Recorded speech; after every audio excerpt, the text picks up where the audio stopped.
Today, Tyler is back, this time to talk about the Disney cruise he won. That's coming up on this episode 453 of WW Prep to Go.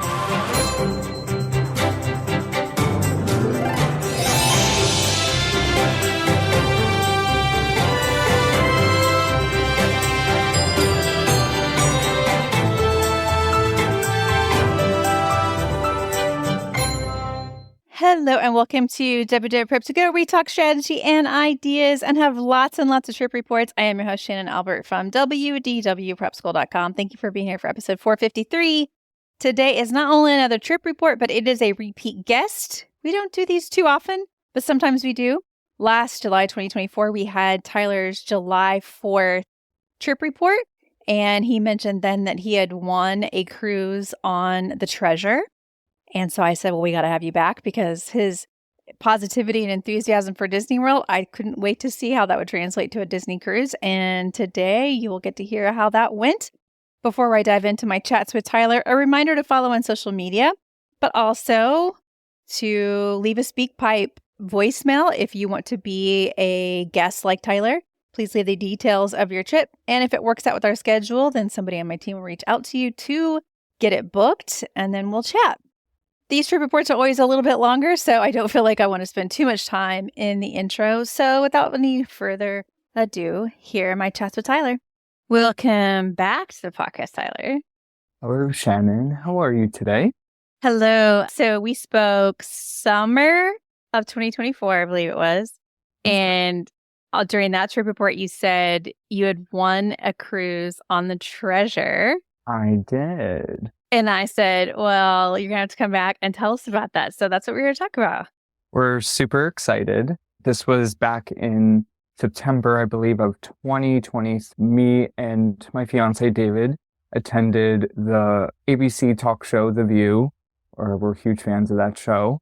And, you know, when you go into the show, it's very unexpected what you are going to see. They don't give you any heads up about anything. And ironically, the day we went, they were giving away a Disney trip. And what do you know? Moments later, they called David's number in the audience on national television saying we won a cruise on the Disney Treasure. And I was freaking out, to say the least. Shocked, a little nervous because I was on television, and all excited at the same time. Yeah, that's an incredible prize because you know how pricey this stuff is. I know. So can you tell us what was included in the prize? Like, is it just the cruise? Is it transportation? Is it parks? How does it work? So we are paying for the parks and a stay at Disney World. We decided to do that prior. And then they paid for all our transportation to and from the airport to our Disney hotel and from our Disney hotel to the cruise port. And then they also paid for the entire cruise, as well as flight expenses. Okay, so they paid for flights, transportation to and from the port, and the cruise. Mm-hmm. And then you added on Disney World for the pre-cruise. Correct. Yep. Okay. All right. So that's exciting. So on the cruise, what kind of room did you get? Okay, so we got a deluxe veranda ocean suite. And it's for 4 people, which I should have said that too. The cruise is for 4 people, not just me and David. So we are deciding to bring along David's mom, my mother-in-law, and my godmother. My godmother's been to Disney and on cruises. My mother-in-law has never been on a cruise or to Disney. So this is going to be a very new experience for her, and as well as me and David, because we're new to a cruise. We've never been on one, so we're very excited, and we've also never been out of the country. So this is like a huge deal for us. This is a really huge deal for us. With it being for 4 people, I assume that's 4 people in one cabin, one stateroom. That's correct. Okay. All right. And so 4 people get the transportation, 4 people get flights, 4 people get theirs. Okay, got it. Yep, everything. Okay. And then you chose to add on the Disney World part of it. I did. Okay, so now we know which elements you have in your trip, but what are the actual dates? Okay, so we're doing Disney parks prior. So we're leaving on February 26th, and we'll be in the parks till March 1st. And from March 1st to March 8th is our cruise. March 1st through March 8th is cruise. Got it. Okay. So then let's start with February 26th. Yep. And walking through that. February, I'm looking at my calendar. So February 26th happens to be a Wednesday. Yep, that is a Wednesday.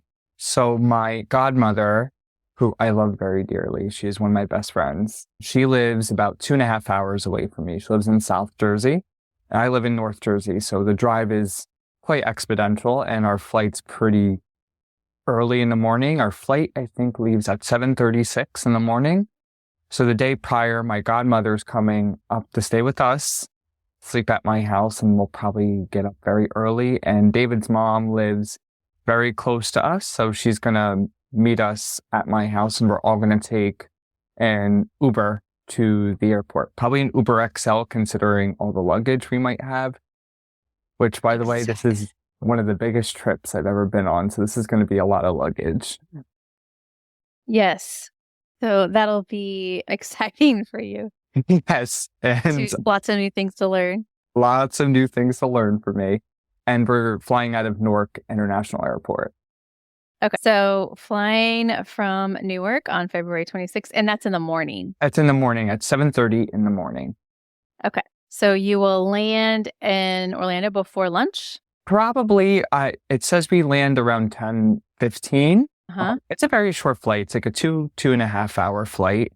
And then from the airport we're going to be staying at the Grand Floridian again. We loved our stay last time, and I think it's probably one of the most spectacular hotels at Disney. And I had the theme park view last time, and I couldn't get over seeing the fireworks from my balcony every night and seeing Happily Ever After. So I figured the four of us would really enjoy that, especially my mother-in-law, who's never experienced Disney. She's going to get the best of it this time, and her first time. Yeah. I know how excited you were about your Disneyland trip, so I'm excited to hear. I know. So about all this. So are you taking like an Uber Lyft from the airport to get there? Well, actually, they're paying for transportation from the airport to the Grand Floridian. And I believe it's a car service that they go through. I'm not sure what car service it is. Mm-hmm. But I do believe we have to contact them 24 hours before our flight. And then they'll come pick us up at the arrival time of our flight and take us to the Grand Floridian. Fancy. I know. I feel so bougie. Yes, that's nice. While you're in the car, ask the driver if they've ever driven anyone famous. I would feel famous if they said yes. Well, they might. If it's Disney's preferred transport service, a lot of times that's who they call for, special guests.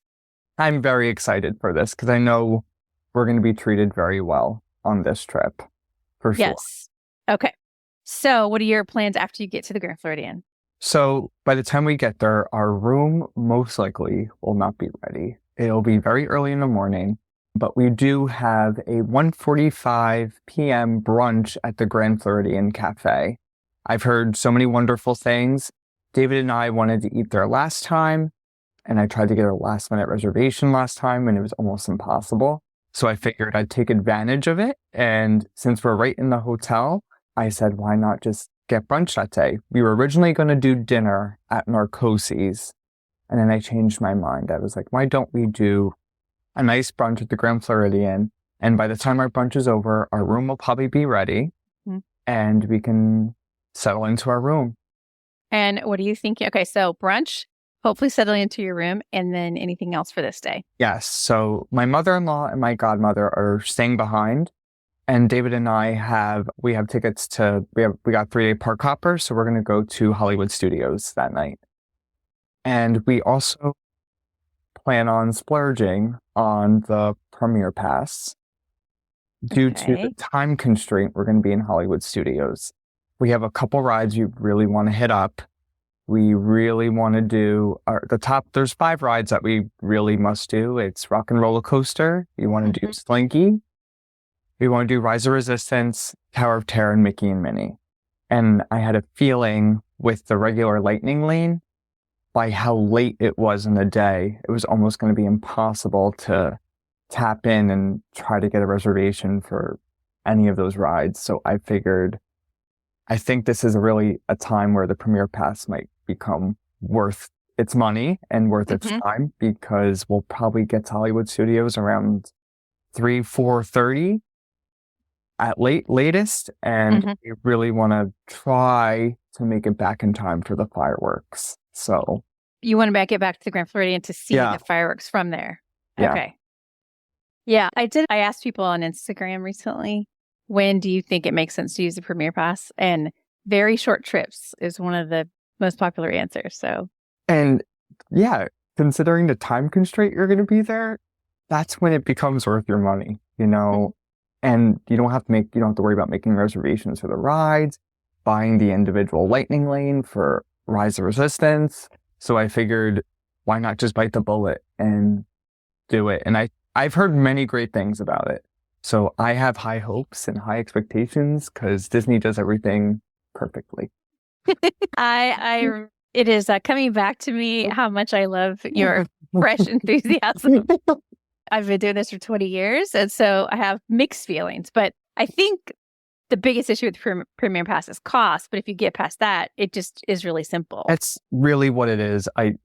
It's sticker shock for sure. But I was looking at the times we were going, and it seems like the times we are going are a little bit off-season times. They're less peak season. And I've been checking the prices for the Premier Pass every day. And it seems to range in Hollywood Studios between $235 and $300. And I just looked at the peak price for the President's Weekend, and I think it peaks at like $310, $320. So I figured it'll probably hopefully be on the lower end scale to buy it, but I'm going to get it regardless, for sure. And do you know what the women you're traveling with, what they'll be doing while you're at Hollywood Studios? They're probably going to, my assumption, my mother-in-law's never been to Disney. My godmother hasn't been to Disney in many years. They're a little nervous about finding their way around of the area. They most likely might go to Disney Springs, but they're not 100% sure about it.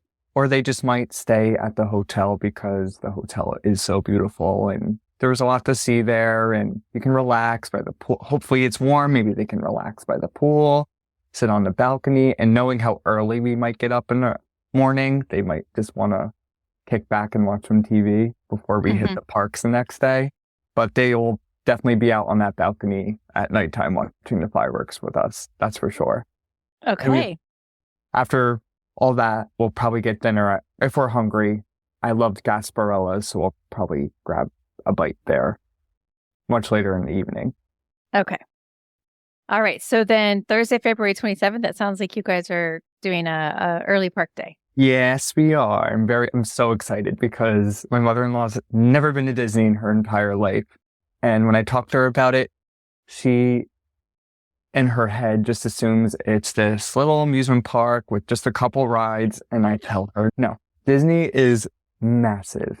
It's massive. So you live near Manhattan. Tell her it's twice the size of Manhattan. That's what I've told her. I've told her this, and she doesn't believe it. So I think it's going to have to take for her to physically see it in person to realize the extent of it, you know? So the Thursday, February 27th will be in Magic Kingdom. We are spending the entire day there, most likely. And the four of us are getting lightning lanes. I am getting the four of us lightning lanes. My mother-in-law does not do rides. She gets motion sickness pretty badly. But my godmother's a little bit more adventurous and is a little bit more of a thrill seeker. So she'll probably do a lot of more of the rides with me, David, and I for the trip. But my mother-in-law is totally okay with maybe if we do something, she'll probably wander off into a gift shop or see a show. Or, I mean, Magic Kingdom is filled with so many things to do. So even if we're on a ride, I feel like she'll still be occupied, you know? Yeah, but so she's only avoiding the rides that would give her motion sickness. There's a lot of options at Magic Kingdom that won't, right? Yeah, that's what I figured too. Me and David also said, like, a lot of these rides in Magic Kingdom are on the more gentle side. You know? You have the Small World and Peter Pan and Haunted Mansion and Pirates of the Caribbean. Those rides are very manageable for her, and I don't think she's ever been on a ride with the immersiveness that Disney brings to a ride. So I'm very excited to see her reaction to everything. And she's also a very big Disney fan and has never been. So I just can't wait to see the smile on her face. It's going to bring so much joy. And what else do you have planned? Do you have any dining reservations? We do. We have a dining reservation later that night. As mentioned before, we did dine at the California Grill at the Contemporary. We loved it. So we have an 8 o'clock reservation there right at the time the fireworks go off. So that'll be perfect. You are giving them the VIP treatment. I really am. I told them me and David will take care of everything. You don't have to worry about anything. Just enjoy the trip and enjoy yourselves, and it'll be a great day. Yeah, that's awesome. I know. I can't wait I know you're a fireworks fan. I can't wait for you to see them at sea. I know. I'm very excited. I'm very excited for that. I've heard wonderful things. Absolutely wonderful things. It's just amazing that's even possible. Even in the middle of the ocean. It is. I know. It makes you think, like, how is this happening? I know. Magical. That word. There's that word again. Yeah. Anything else that we should note on your Thursday, February 27th, Magic Kingdom? I mean, probably not. We're going to multi-pass a lot of the major rides. My aunt did request we do Tiana's and Seven Dwarfs Mine Train.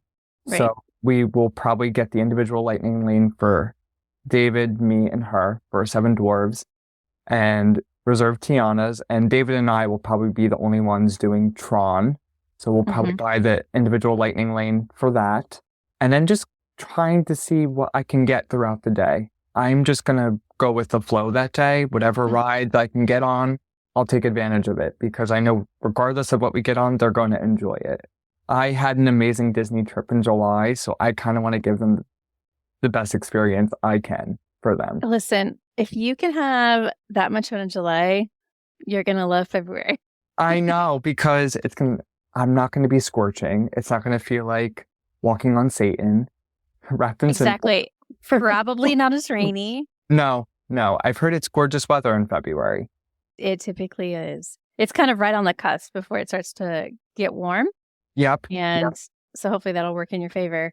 Do you have planned for Friday, February 28th? So Friday, February 28th, this is our last day in Disney. We are going, my aunt requested we do Epcot and Animal Kingdom. So we're going to rope drop Animal Kingdom and then park hop right over to Epcot. I personally feel like Animal Kingdom's a very half-day park. Last time David and I were there, we were done with it in maybe 2.5 to 4 hours within that range. I will be curious if your mind changes with lower temperatures. I think so too, because it did get hot there. Listen, when the weather's nice, I'm an all-day Animal Kingdom person. Yeah, I love Animal Kingdom. I love the vibes there. And I'm actually very interested now to see that Dino Land is gone. So I will be curious to see what that looks like over there without all that being there. But I will say I'm very excited for the upgrade because it is much needed. Yes. I assume that you are probably using lightning lanes on this day as well? All 4 of us have lightning. We're going to be using lightning lanes.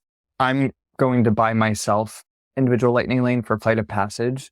David does not like that ride. He gets very motion sick on that ride, so I'll be taking on it solo, and we'll probably lightning lane either rope drop or lightning lane Navi River Journey, because I know my aunt really requested to see that. And we'll do the safari, and me, David, and possibly my aunt will do Everest.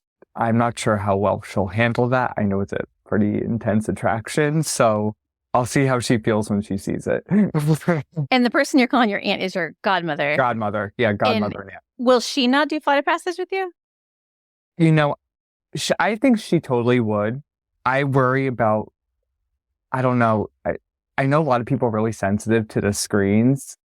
I don't know how she'll, I don't want to take any chances because I don't want to ruin her a day if she doesn't like it, doesn't feel good after. So I figured that was just one of those where I'll probably just do it on my own and I'm totally cool with it. It's one of those things that can go any direction. It can go either way. I love it. David looks like he's going to barf on it every time. I just say, you know what? I'll go by myself. It's fine. I will enjoy it. I'll have just as much fun. Totally cool. Totally cool. And I'm also very excited for the safari. I love the safari in Animal Kingdom. It's phenomenal. Phenomenal. What do you think you'll do for dining when you're in Animal Kingdom? We're not going to dine in Animal Kingdom. We're probably going to dine in Epcot. If anything, in the morning, we'll probably grab something at Gasparilla's just for quick service. We want just a yogurt or cereal or a little croissant, coffee, and then head over to the park. And then most likely by the afternoon, we'll be park hopping to Epcot and we'll grab lunch somewhere in the World Showcase. Okay. And what else are you thinking at Epcot?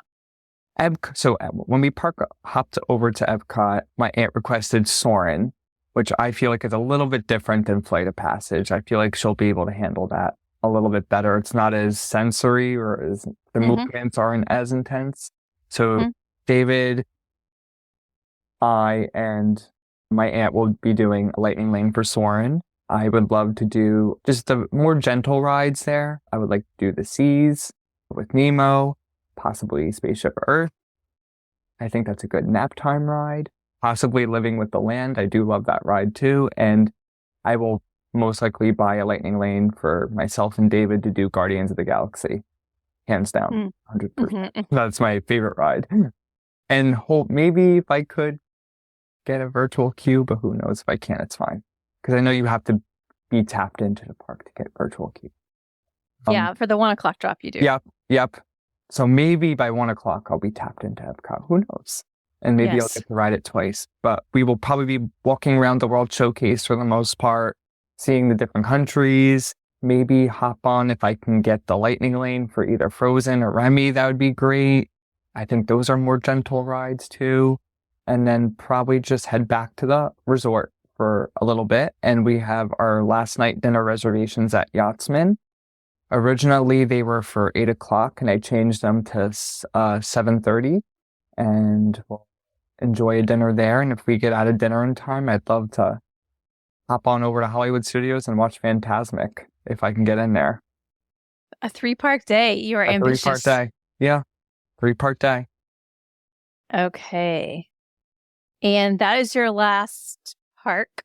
That is our last park day. Yep.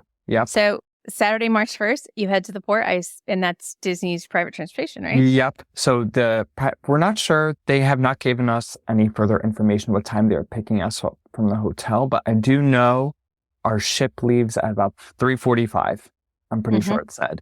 And it also gave us the boarding time. I think what time is our boarding time? No, I think that's what time. I think it's 1 o'clock, our boarding time. I think our boarding time's at 1 o'clock. So I'm assuming transportation will probably come pick us up at around 11:30. So when it came, did you do the check-in for your cruise? Or did David? I think David did. Did you check into our cruise?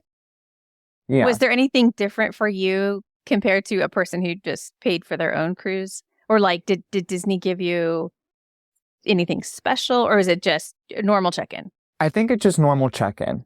I mean, there might be something different in the room when we go. It might be a surprise. Who knows? I mean, but really everything that we got is like typical standard. Like when our flight came, it sent us our flight times, where we were sitting. You can track them on the United app. And then they sent him the entire cruise itinerary, everything. They sent us the room number. They just sent us our luggage tags. I believe we got those last week. And they actually sent all 4 of us our individual luggage tags. So we got luggage tags, my aunt got luggage tags, and his mom got luggage tags. So I found that really awesome because, we don't have to worry about that at the port or anything. We just have to snap them onto our luggage and we get right on the ship. And we're very new to this. So this is all if I don't know what I'm talking about, I'm sorry. No, that's okay. When you get back, you will be able to tell us exactly how it went. I'm going to understand it much better. And I'm going to have David take over from here. Is that cool? Go ahead. Perfect. I'll be right back. Go ahead, David. Okay. And now we've got David to talk about the cruise part. And you're the one that actually won it, correct? Yes. Yep. So all of the logistics were handled through you. And so you know more about this part of the trip. Yeah, they started emailing me the last 5 or 6 months to start just picking the dinner times and just coordinating all the travel information and everything. Okay. And so Tyler told us Disney's going to transport you from the Grand Floridian to the port. Yep. And you have approximately a 1:00 port arrival time. And then which dining rotation do you have? The early or the later dining? We have the 5:45. That's early. I think the later one was like 8:30, and I just thought like we're just gonna be on the ship all day. Like, not that it's not exciting, but it's not like we're in a park and want to wait later to eat or something. So I'm a big fan of the early dining. Yeah. I like food and then a show. It's a good combo, but some That would make more sense. Yeah. Some people like to switch it. So do you know what your plan is once you get on the ship? So the sea days, we're just gonna kind of play by ear, just see what kind of events. We heard they have like the bingo and various shows. So I think we'll just kind of play it by ear the days we're at sea. Can you walk us through the itinerary? Because obviously on this first day, you just kind of get on and get settled. And then what is the plan Sunday, March 2nd? Is that a sea day or are you in a port? We're actually at sea Saturday, Sunday, and Monday. So right now we're just going to check out like the events every day. Just see, kind of go with the flow, see what we want to do, just relax. Okay, that'll be a great introduction to a huge ship. Yeah. Yeah. So we'll go lots of time, just explore. If there is, we'll check out the shops and stuff. Okay. And do you have anything booked, not that you have to, but do you have anything extra booked, like signature dining or spa or anything like that? We haven't yet. We might do a couple spa things. I mean, keep an eye on the times that are left. We're kind of on the fence with those because I did other days start booking some of the excursions when we're not at sea. So we might end up doing a couple of the spa things. Okay. Just haven't decided yet. Yeah. So Tuesday, March 4th is not a day at sea. Where are you on that day? So that day we're going to be at Tortola. Okay. We can get off the ship as early as like 7:30. And for that day, the excursions are very hard to get actually for these two. They go very fast. So for that day, we did get beach passes. So we have them from like 1 to 5:15. We can just, relax on the beach there. And I'm kind of just checking every day to see if there's open excursions, but a lot of them sold out quick. Yeah. But definitely keep an eye on it because things pop up. Yeah, because we wanted to do like the 4x4. And so much was just sold out. Like the minute I got the email that like, oh, it's time to start booking them, like a lot was gone. So I at least got the 4 of us the beach passes, and I'm gonna keep checking, see if I can get us the 4x4 like island tour that they do over there. But that's pretty much it. I mean, we have a pretty long day there. We don't have to be back on the ship till like 5:45. So we'll have plenty of time if we can snag a couple other excursions while we're in Tortola. Yeah, I will say that's a downside to the early dining is that if you want to make the early dining time, it might overlap with your port time. Yeah. I mean, at least I guess we could go on a little sooner. Yeah, just a little bit. Be back on the ship by 5:45 for our dinner, so at least it's not too. It's not. They're much earlier once we get to that, but this was one of the later days for some reason. But later ports, yeah. Yeah. Okay, what is Wednesday, March 5th? Wednesday, March 5th, we'll be at St. Thomas. That day we can get off the ship 7:45. So I booked me and Tyler. We're going to do a snorkeling excursion in the morning, and then we'll do the shops and stuff. I got us beach passes for that day too, so we'll probably do shops and stuff. And then before that, like I said, we have the snorkeling excursion before that at 9:00. Do that pretty much when we get off the ship. We'll probably just head there, and then we'll all have the beach passes. Whenever we're done, we can meet them at the beach and just see what we want to do from there. Okay. And then Thursday, March 6th? Thursday, yep, that's another sea day. So again, we'll see if we want to do a spa thing or just, see what shows they have, just relax by the pools, whatever. All right. Another sea day. Your last full day is Friday, March 7th. That's what I forgot, though, actually. That Wednesday when we're in St. Thomas, the boarding time's like 3:45. Oh, okay. So that will give us plenty of, it's a little shorter day, which is fine. That will give us plenty of time to get back on, obviously, for dinner and things. Yeah, that is a pretty short day. Okay. And then you said Thursday is a day at sea. And then what is Friday? Friday is the Castaway Cay day. That day you can't get off the ship till 10 a.m. it's saying, which I don't know. It doesn't really bother me too much. I don't know why there's varying times based on each island. I assume there's a reason, but that day's not till 10 a.m. Yeah, I've never been to Castaway when it was that late of a departure off the ship, but okay. Yeah. What are you thinking you're going to do at Castaway? So I got us all, I guess at their beach you do like float tube rentals or whatever. So I booked all 4 of us for that. And then me and Tyler have a parasailing excursion there at 2:30.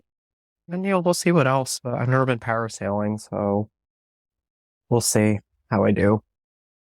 Yeah. The heights. It's a heck of a place to do it. It's beautiful. Yeah, I mean, if I'm going to do it anywhere, might as well while we're there. Uh-huh. Okay, anything else? No, I mean, the floating tubes covers for as long as we want all day. Our parasailing's supposed to take about an hour. We should be done like 3:30ish, and then we don't have to be back on the ship till 4:45. So it'll give us plenty of time to resituate ourselves, get to dinner. All right. And the next day is your disembarkation day. So yeah, we'll be back at the port. So then the transportation will be picking us up from there to bring us back to the airport. We have a flight 12:30. I think we can get off the ship pretty early. I forget the exact time. I feel like it was definitely before, like even 9 o'clock. Yeah, 7:30 is a pretty typical time. Yeah, but I've been coordinating with them, so obviously they know what times exactly we're getting off. They know what times our flight are, so they'll pick us up to bring us back to the airport. So we'll be on the plane 12:35. We're supposed to take off. Yeah, you're in good hands. Yeah. I'm sure they will not schedule for anything that won't work well for you.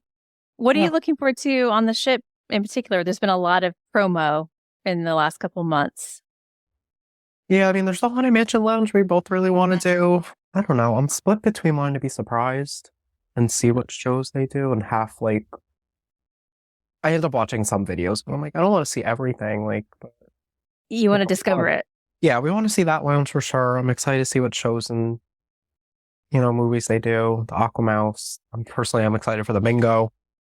Bingo. And are you dressing up for Pirate Night? Yeah, I think we're going to start. I have to get a couple things, but I think we do plan on doing that. Yeah. When in Rome. Yeah, might as well. When on a cruise, you can dress up. Yeah, so we'll see what we do there. Yeah. Okay. All right. Is there anything on the cruise that is planned that we haven't chatted about? I don't think so. Okay. This sounds all so fun. Yeah. And I appreciate you taking the time to go over it. I can't wait to see how it goes when you get back and you tell us. Yeah, can't wait. It's the first time for both of you. I'm going to swipe the mic back to Tyler for the... Okay. Anything else we maybe missed? Thank you. All right. Thanks, Tyler. Thanks, David. Okay, Tyler's back. All right. So we got the cruise rundown, and I just know you're going to have a lot to share when you get back. I know. I'm very excited, considering this is going to be our first trip out of the country. My mother-in-law's first time out of the country. My aunt, who used to be an avid cruiser, she hasn't been on a physical vacation in over 15 years. So This is going to be so nice to be pampered and wined and dined and not have to worry about anything for 7 days. And I personally have never been on a vacation where I'm going to be able to sleep in and not have to worry about walking 10,000 steps, because David and I's vacations are always based off of theme parks. So this is very exciting. Now, Tyler, I do want you to keep track of your steps because I think you might be surprised. I know. I've heard this. I heard this ship is a lot bigger than you think it is. So I'm very excited about that. Very excited. Yeah, I think it's like a walkable city. And so in that way, you get a lot of steps in just getting around places. Right. So did you guys get passports because it's your first time out of the country? Yeah. So we got our passports back in June. We were on top of that immediately because I was like, passports are very unpredictable. They can come in 2 weeks or they can come in 3 months. Yep. So we just decided immediately back in June, I was like, let's just do it. Let's get it out of the way. And surprisingly, they came in like 3 weeks, but I wasn't going to take that risk getting closer to the cruise. My mother-in-law and my aunt had to get passports as well. They had a little bit of issues because their parents' names weren't on the birth certificates. So they had to go to, I think it was like town hall, and they had to get the giant book of everybody's names out, and they had to get another birth certificate, and then they had to send it out. So it was kind of a little bit of a process for them, but they got it within a couple weeks too. So I was really grateful for that. My mother-in-law scared me a little bit, I'm not going to lie, because she was pushing it off a little bit, and I was like, gotta get on top of this. Let's go. You just never know. You just never know. You just never know. It's one thing you don't want to mess around with. No, especially it was getting really close to the trip, and I was like, I know it doesn't seem like that close, but it's only a few months out, and we gotta like get on top of it. And now we're officially, I believe, like 34 days out, and I can't believe it's almost here. I am a little nervous, I'm not gonna lie. What are you nervous about? The cruise a little bit. I fear being out in the middle of the ocean a little bit, but I think I'll get over that factor once I see the size of the ship.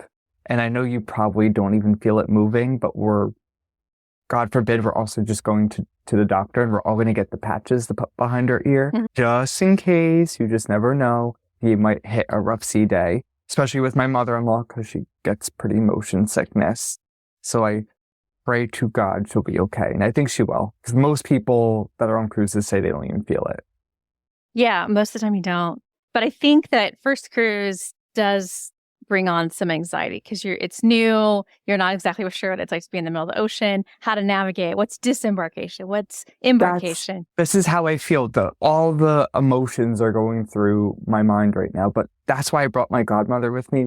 Not all the reason, but she knows a lot about these cruises. She's been on many, and one of them was a Disney cruise many moons ago. So she's a little bit familiar with everything. Things have changed exponentially since then, but at least she'll have an idea of how the system works a little bit.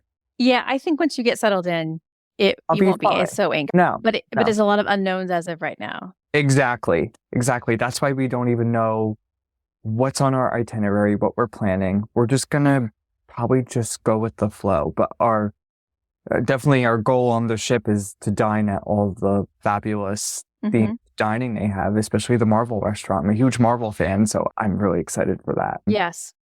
And the Plaza Del Coco, and this is all of it. And it's based on the theme park, so it feels like a natural extension, right? That's what I'm most excited about, is that everything has its theme to one of the parks or one of the rides, especially the Haunted Mansion Lounge. I cannot tell you how excited I am to see that. That is one of the things I've been looking forward to the most, because I've heard so many great things about it. So many great things. Yeah, and I think it's amazing that this particular itinerary gives you a lot of boat time just to see all the things that there is. And then you get some ports, because one of the downsides of the Wish is that it's the same size boat as the Treasure, but with such short itineraries that once you kind of get into it, it's time to leave. And I feel like this is a great kind of layout for getting to enjoy both the ship and the ports. Right. And honestly, I think after this, I might become a cruise person. I do. Yes. Well, don't forget to book your future cruise discount in the app if you decide to do that, because that's one of the only ways to get a discount. Yeah. So I didn't realize how expensive these cruises were. And when I looked up how much it was for 3 people, and, I took into consideration as well that your food and soft beverages are included with this. It is extremely expensive, but from what I've seen and from the people's reactions I've seen, it's worth every penny. It really is. Because I feel like that's one thing that Disney does right, is vacations and cruises. Yeah. If you think they do the parks well, I think you're going to really think they do the cruise well. I have a feeling. I'm so excited. I think so. Well, it's been good to chat with you again. And I am more than excited to talk to you when you get back. Me too. All right. I'll talk to you then. Thank you, Shannon. Trading shouldn't have barriers. When Robinhood started, it was built to make trading more accessible. Now Robinhood offers more sophisticated trading tools. Experience the future of trading on Robinhood Legend, The all-new desktop platform that harnesses intuitive design to deliver a seamless experience for traders. Free to use with a Robinhood account, Robinhood Legend is designed for how you trade, with powerful charts including custom intervals down to the tick, and over 80 indicators and drawing tools. Trade all your favorite assets, including popular stocks and ETFs, all in one place. Take your trading to the next level by customizing your layout in seconds, and even enter and exit positions in one tap, right from the chart, with up to 8 charts per layout. The future of trading is fast, powerful, and precise. Experience it now on Robinhood Legend. Sign up today. Investing is risky. Robinhood Financial LLC. Member SIPC is a registered broker-dealer. Other fees may apply. Welcome back from your trip, Tyler. Hi, Shannon. How are you? It's so Good. good to see you. It feels like a long time since we talked because it was January 31st, according to my notes. I know. It feels like it kind of just flew by, though. I Yeah. feel like my vacation just like came and went really quick, but I always feel like that's how Disney vacations operate. Yeah. There's a lot of anticipation leading up to it. So overall, how did your trip go? It went absolutely fantastic. Did everything go as planned? No. I got sick midway through the trip, but we will get into that later on. But I will honestly tell you, still being sick, we still made the best of it and we had the time of our lives. It was awesome. Okay. I'm excited to hear about it.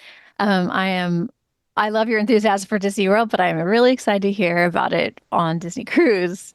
Mm, And I will honestly tell you, it was an honor to even set sail on such a brand new ship. I've Mhm. never even been on a cruise. I've never been out of the country. So this was really an all set in experience for my family and I. And I really think we all enjoyed it so much. So Yeah. I'm glad. Let's start talking about it. You told us beforehand that on Wednesday, February 26th, you were flying from Newark to Orlando by noon, and then you had a car service picking you up. yes, we did. So my aunt actually came prior that day because she lives quite a bit away. She slept over. Our flight was at 7:30 a.m. We took an Uber to the airport, which cost us about 75 bucks, but we needed a pretty big Uber because there was 4 of us and we had quite an enormous amount of luggage. So our transportation picked us up probably around 5:30 in the morning. We arrived at the airport around 6 and we were at our gate probably at 6:30. Our flight took off pretty early this day. We were originally supposed to take off at 7:30, but our flight took off at 7:18. So I was pretty happy about that. And we landed right at 10:30 in the morning. And right when we got to the airport, the competition it wasn't a competition, off the talk show we won, they set up all the transportation from here on out. And it was through Mears Transportation, which we've never used that. And I don't know why I've never used this service before because we had really such a great experience with this service. There was sections where the Mears Transportation dropped you off.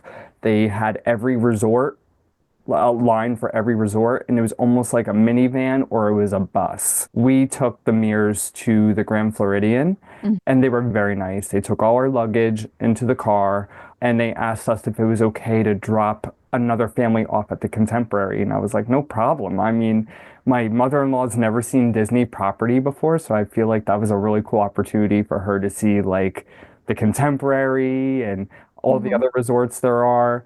And it was really cool because the way he took us was through like a backstage area of Disney.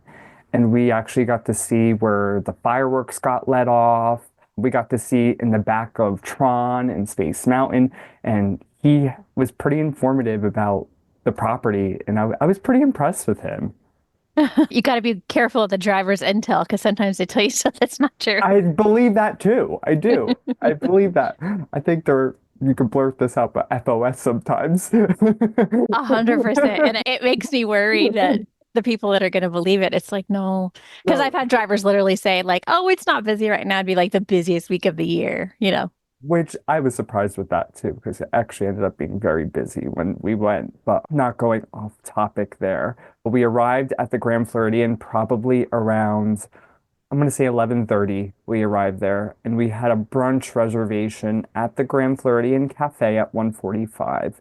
So immediately I went to the desk and I just was assuming our room probably wasn't ready. We had a theme park view room again. We were basically in the same room we were in last time. But I went right up to the front desk and the girl was like, "Your room isn't quite ready.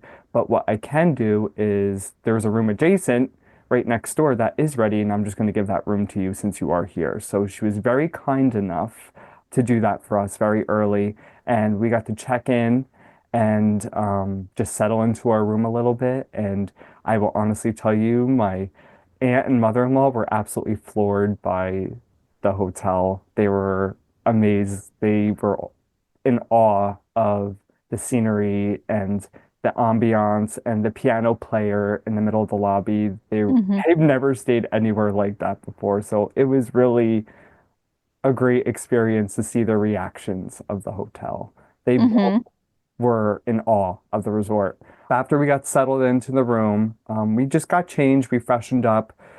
We went right to brunch at the Grand Floridian Cafe, which I've never been there before, and I was super impressed. The food there was phenomenal, phenomenal. I had the avocado toast. My mother-in-law had this breakfast platter. My aunt had this salad, and so did David. And we were very impressed with it. And it was definitely, I can't believe I've never done that before. And it was very casual, which is what we liked too. It wasn't formal. It was just a really nice sit down lunch from there. And considering it's at the Grand Floridian, also not crazy expensive for Disney Ex World. I agree. It was so reasonable. I think the bill was less than $100 for four of us. I was Hmm. really impressed.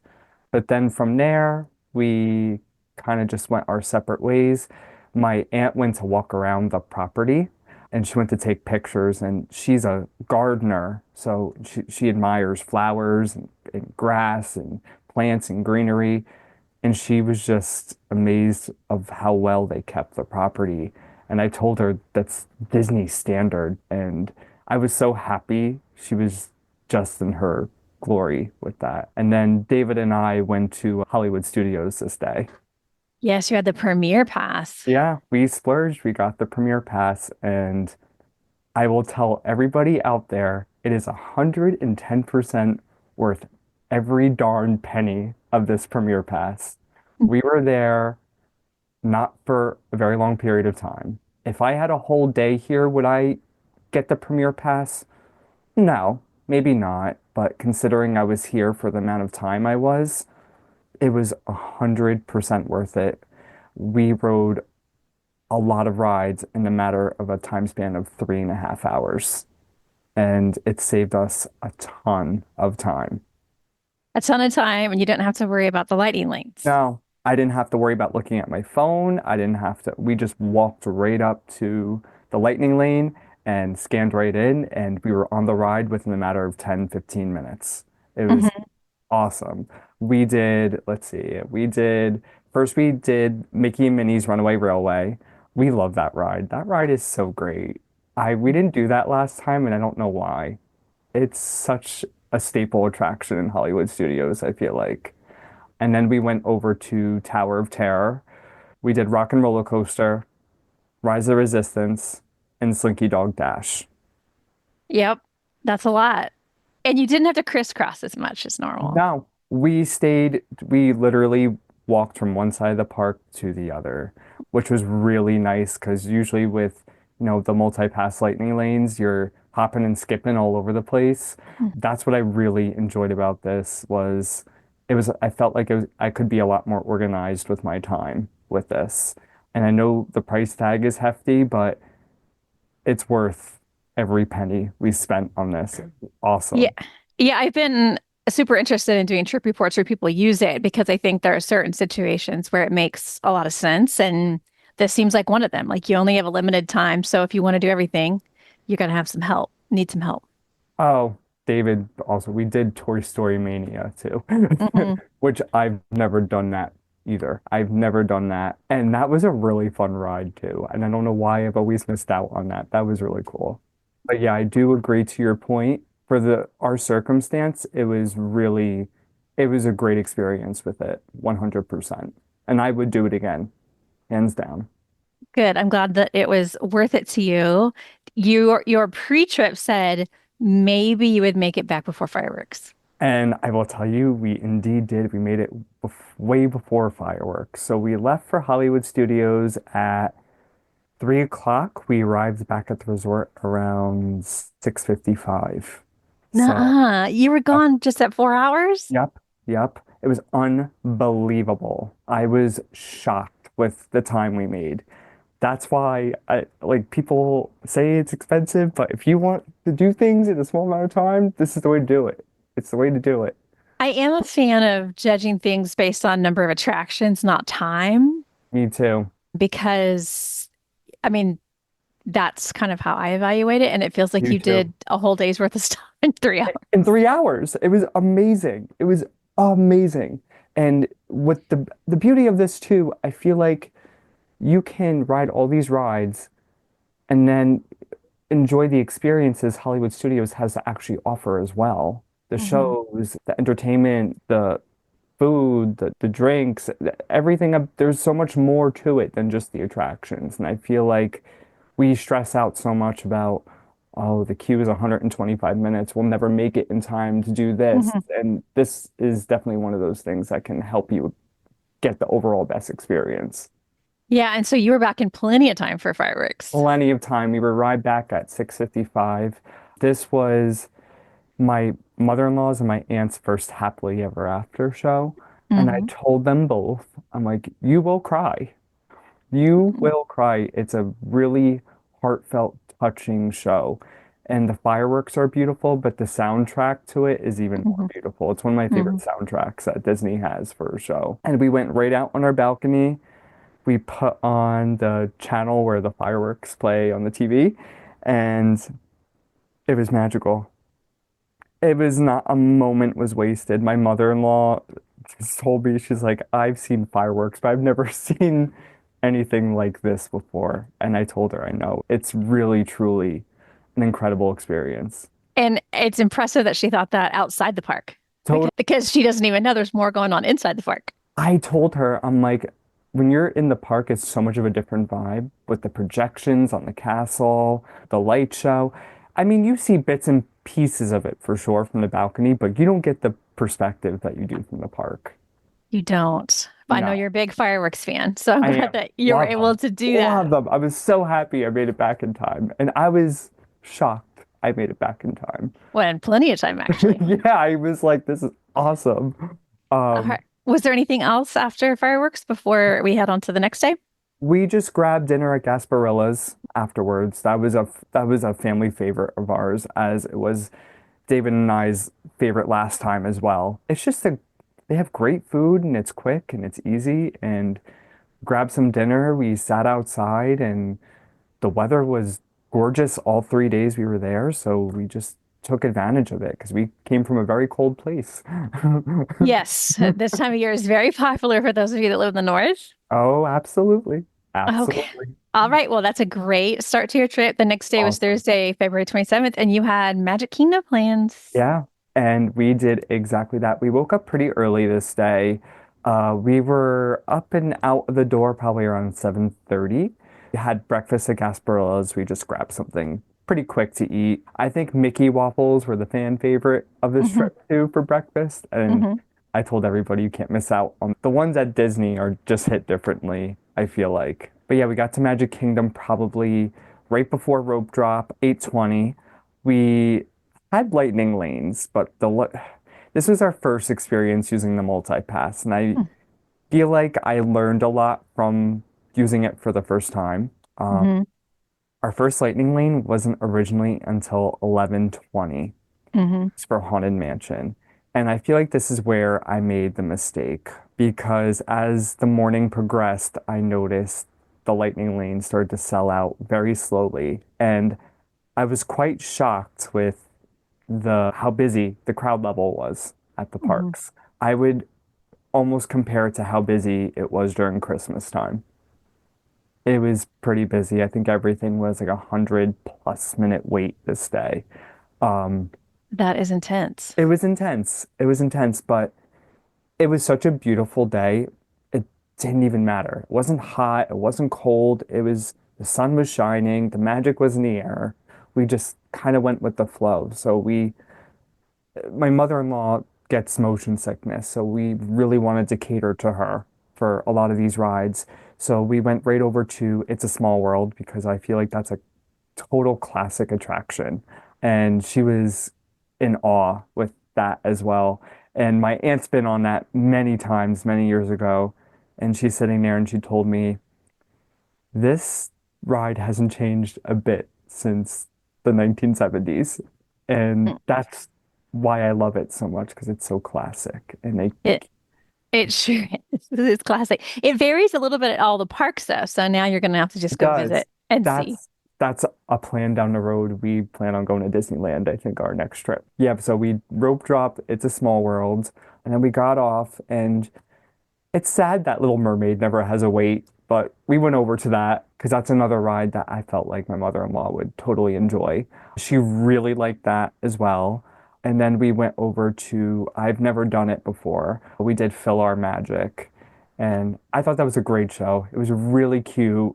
We all really enjoyed that. I didn't know what exactly it was. I wasn't sure if it was a live show or if Hmm. it was a 3D show. So I went in there with, you know, not knowing what was happening, and it actually blew me away. I was really impressed with it. It's so cute. It's I think adorable. it's on the list of underrated things that And there's are, never a wait. no. There's never a wait. We waited 5 minutes and the doors opened and we were right in there. It was awesome. We all enjoyed that. Um, and then we headed over to the Monsters Inc. laugh floor, which I went on that a couple times and I enjoy that every time. I think it's really cute. I think it's pretty funny. I love how they pick people out of the audience because I'm a stand-up comedy fan and Hmm. I go to a lot of these shows where they kind of roast people in the audience. So that's something I really enjoy. And my aunt got a total kick out of it. She was amazed how somebody was talking through the screen and the characters were still there. She was like, how are they doing that? Well, right. So there is a comedy element, but also just the technology of the live animation. It's awesome. Like, that's an underrated attraction, I feel like, too. We did a lot of these, you know, everybody, goes to Peter Pan and Hmm. Jungle Cruise, but there's all these little attractions and shows I find so cool about Magic Kingdom and so charming, and Hmm. people forget about them sometimes. And I feel like that's part of what makes Disney in the Magic Kingdom like magical, you know? Uh-huh. And then after we did Monsters Inc., we had our lightning lane for Haunted Mansion. So we went over there. David's mom, my mother-in-law, was a little frightened when we got in. She was like, "Is this scary?" And I'm like, "No, it's like an omni mover. It's like you're in a Hmm. little car and you're just riding through the mansion." And she goes, "Nobody's gonna pop out at me, right?" And I'm like, "No, it's Disney would never do that. You're just gonna see a lot of really cool effects and it's in the dark." And this turned out to be one of her favorite rides. Good. Um, I am amazed that she did not know what it was, right? Because it's no, been around for so long. she's never like when I told her we were going to Disney, she had this vision that Disney was this amusement park like a Six Flags. Mm. And she couldn't wrap in her brain what like the magic of what it truly is. And I think when she started going on all the rides, she started to get the idea like it's immersive and it's different. And Story based. yes, and that's what she really enjoyed the Haunted Mansion. She told me how she loved how all the ghosts were dancing in the dining room. And I always get a kick out of that because I have that memory as a kid going on that ride and wondering how that was working. I was like, how are there ghosts in the just disappearing and coming and going? And we all really enjoyed that attraction. It was awesome. Awesome. Yep. That is cool. And then we headed back over to Tomorrowland actually, because our David and I's reservation for Tron was coming up, our individual lightning lane. So we went over to Tomorrowland and we had a little bit of time to kill. So I've never done the people mover. I did a lot of things this trip that I don't normally do, and we got on that, and I thought that was pretty cool too. That was a classic, and I don't know why I missed out on that too. And I really enjoyed how it goes through Space Mountain. That was I, awesome. I think of it as an intro to Tomorrowland. Totally, It's a totally. it's a sampler. Yeah, it was awesome. It was a little weird going on though, because currently the Astro Orbiter is undergoing refurbishment. So it's not the centerpiece of Tomorrowland right now. So it's just kind of like empty there right now. Hmm. So I was trying to explain to my aunt, my mother-in-law, there's usually spinning rockets that go over this, but they're not open. They're gone right now. But they both really enjoyed that too. It was just a really nice, like relaxing sit down ride for a little bit. And then David and I headed over to Tron, and my back was bothering me a little bit this day. And I was really debating. I'm like, is it a good idea for me to get on one of these bikes right now? And I'm like, because what if I can't get up, or what if I can't hurt, what if I hurt myself getting off? Um, so I waited for the just the lap bar seat, which I've I would normally never do. I'm a total coaster enthusiast.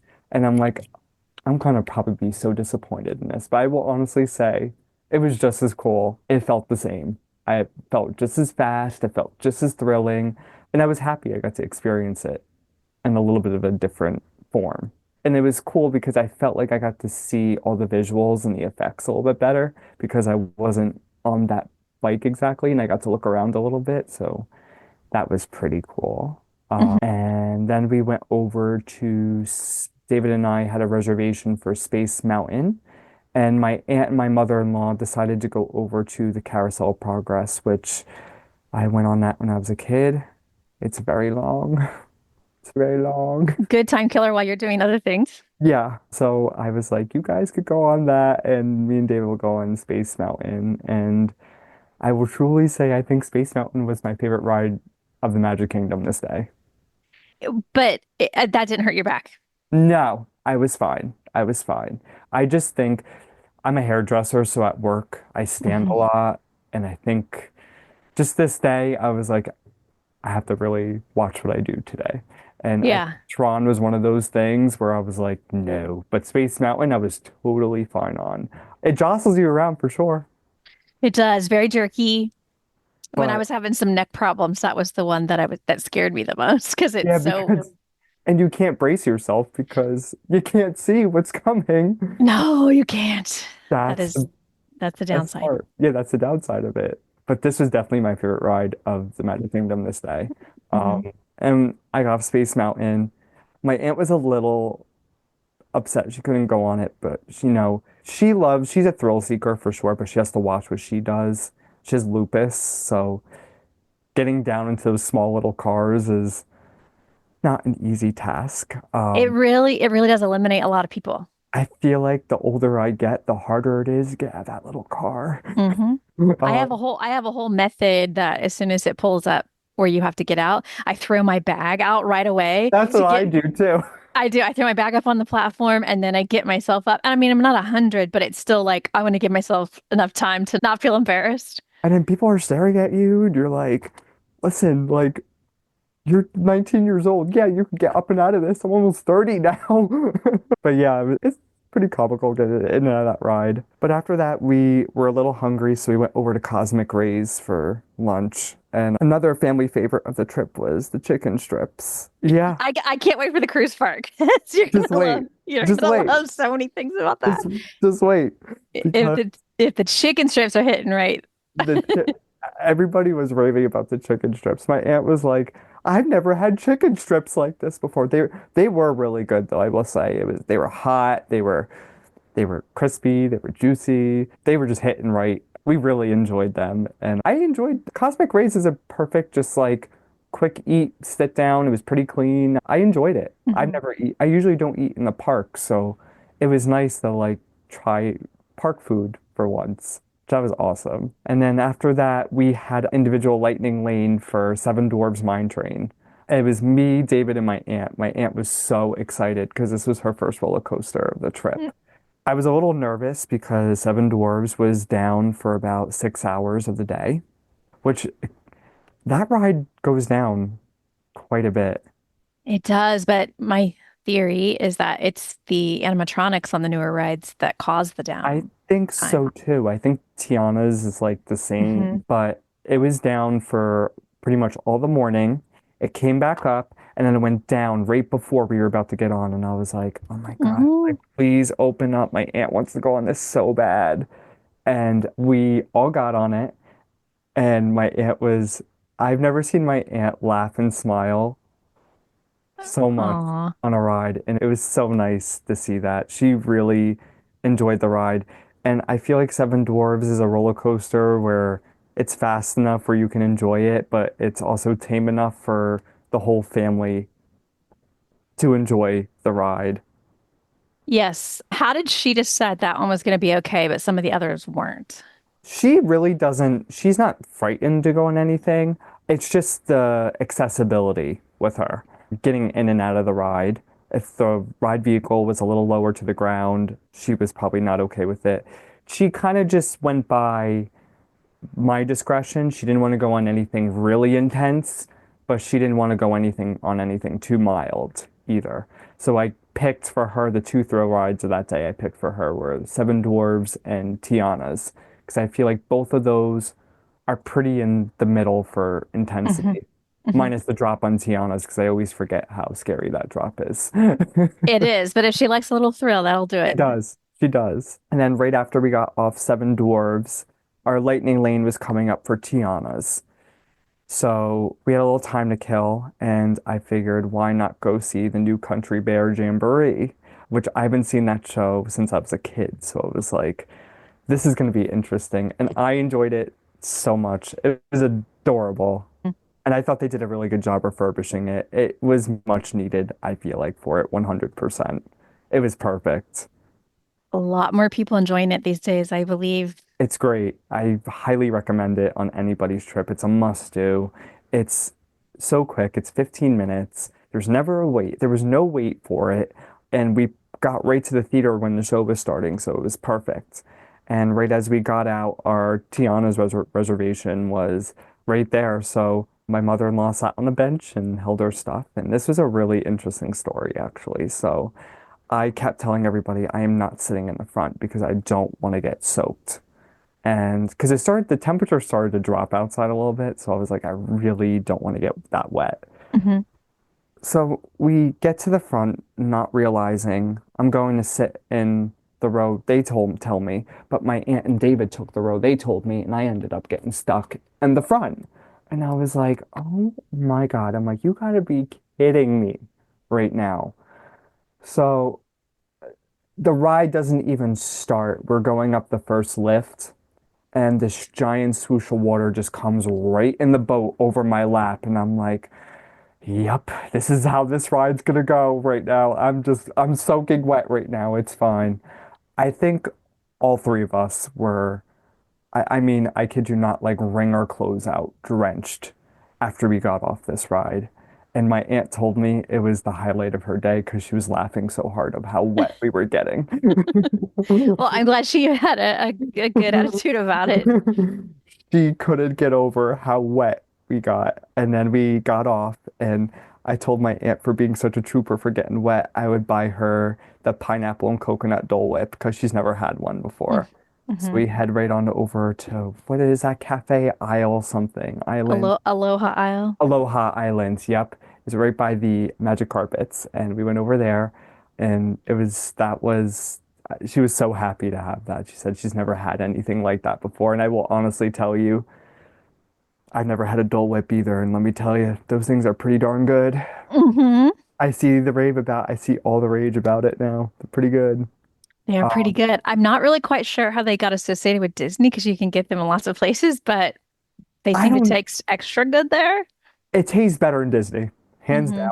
I don't care where I go. It's never tasted like that before. It was really good. Um, and then we kind of had to like start hurrying because now at this point it was 6:30 and we had a reservation at the California Grill at 8 Hmm. for dinner.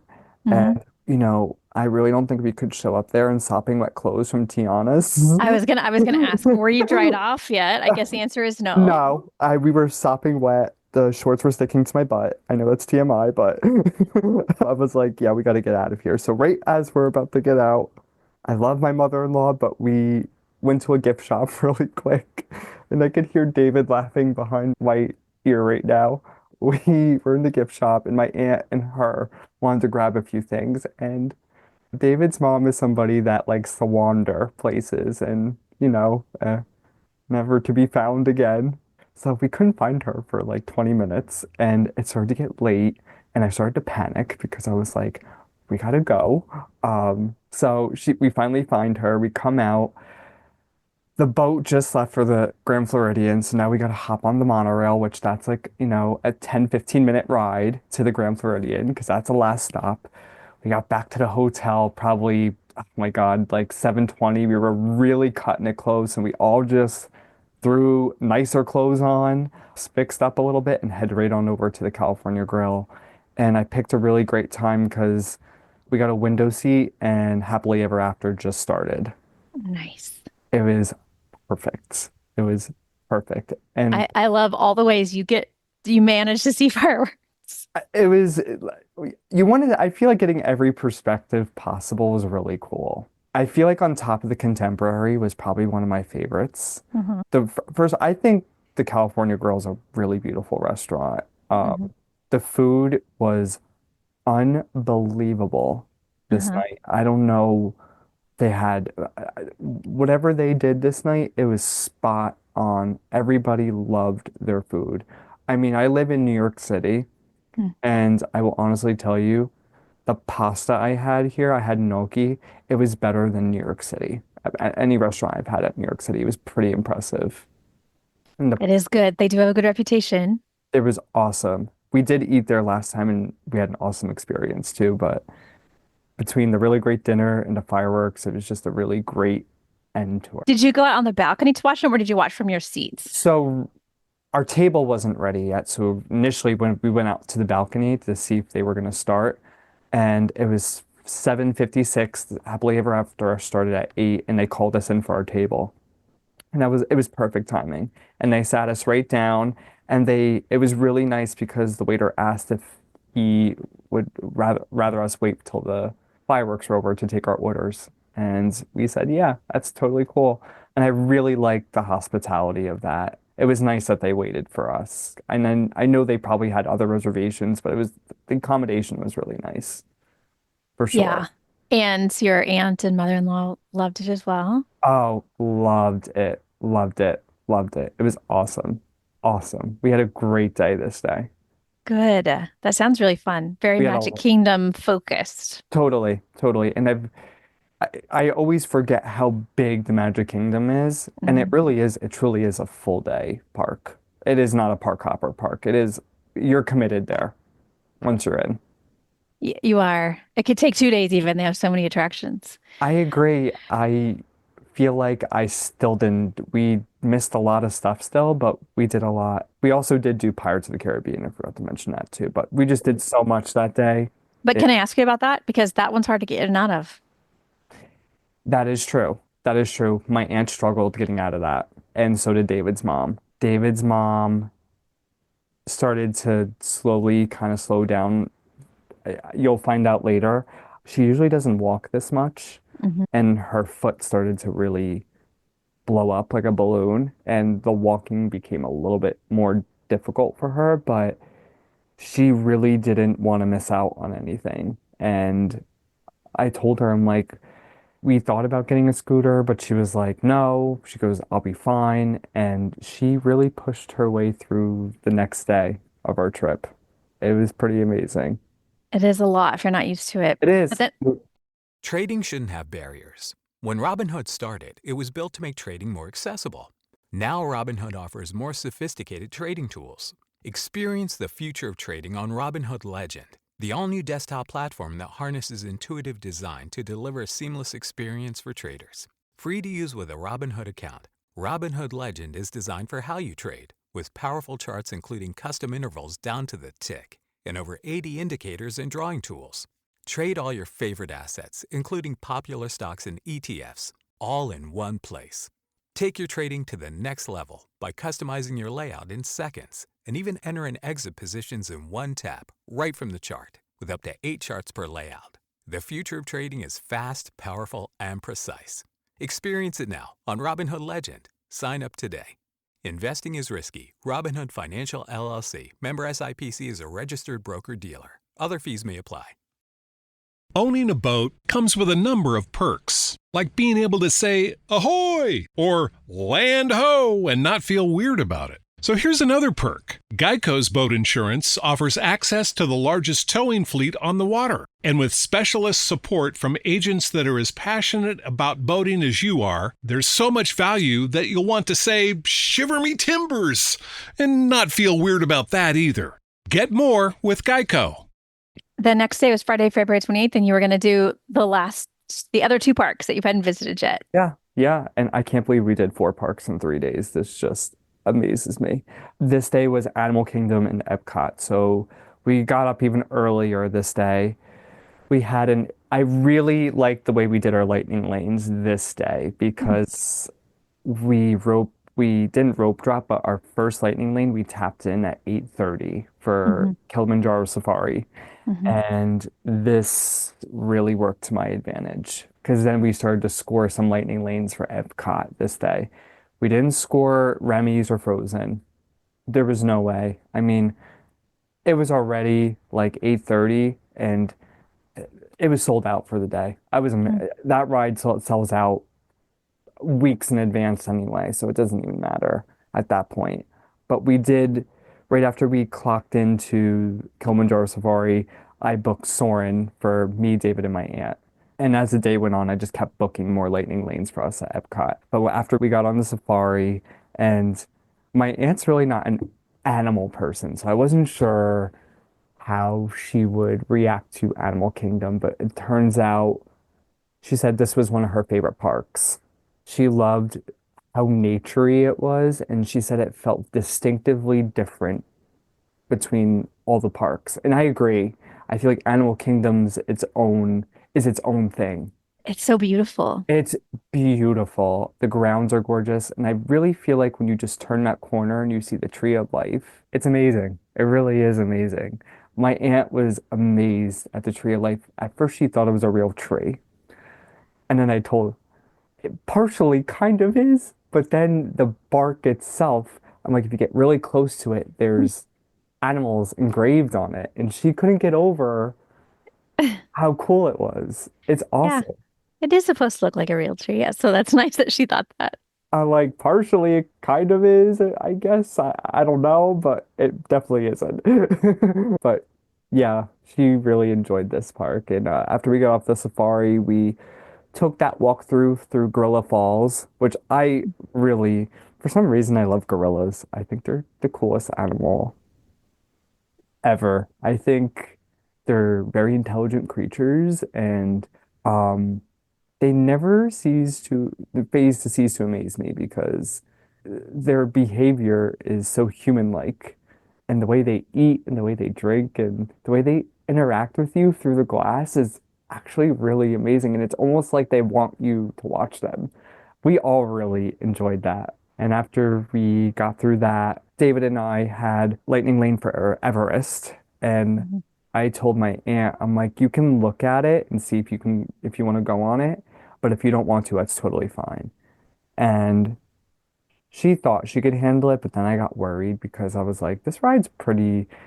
I underestimate that ride sometimes, and it's very fast and it's very intense, and it does go backwards in the dark, and it's disorienting.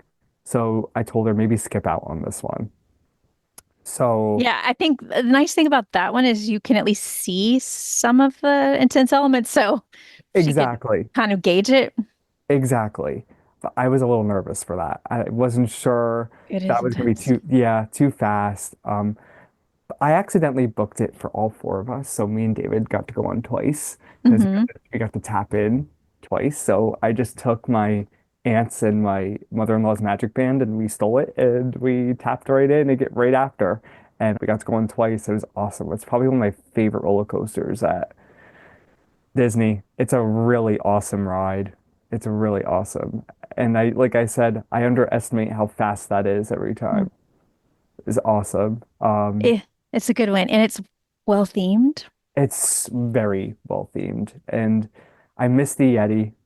I very much miss the Yeti, but I don't think we'll ever see that Yeah, I don't think so. I don't think so. again. After we got off that, I decided it would be a good idea to do It's Tough to Be a Bug since it's going away. Hmm. I was debating between that or dinosaur. I decided It's Tough to Be a Bug because I felt like that was something everybody could manage and handle.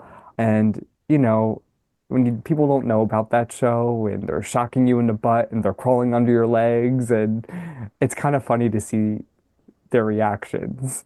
And my mother-in-law were beside themselves after they got off of that. They were like, that's pretty traumatizing for a child. And I was like, you'd be surprised how many parents have to take their kids out of that show.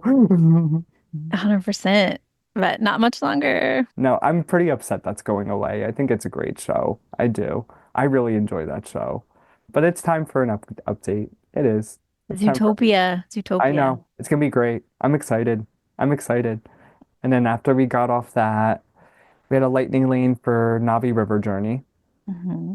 That was a must do for my aunt for sure because I sent her a video when I was with David last time away in July, and I sent her a video of the animatronic inside, and she would show her grandkids the video, and her grandson was like obsessed with the song and the animatronic. So I was like, you got to see it for yourself, you know.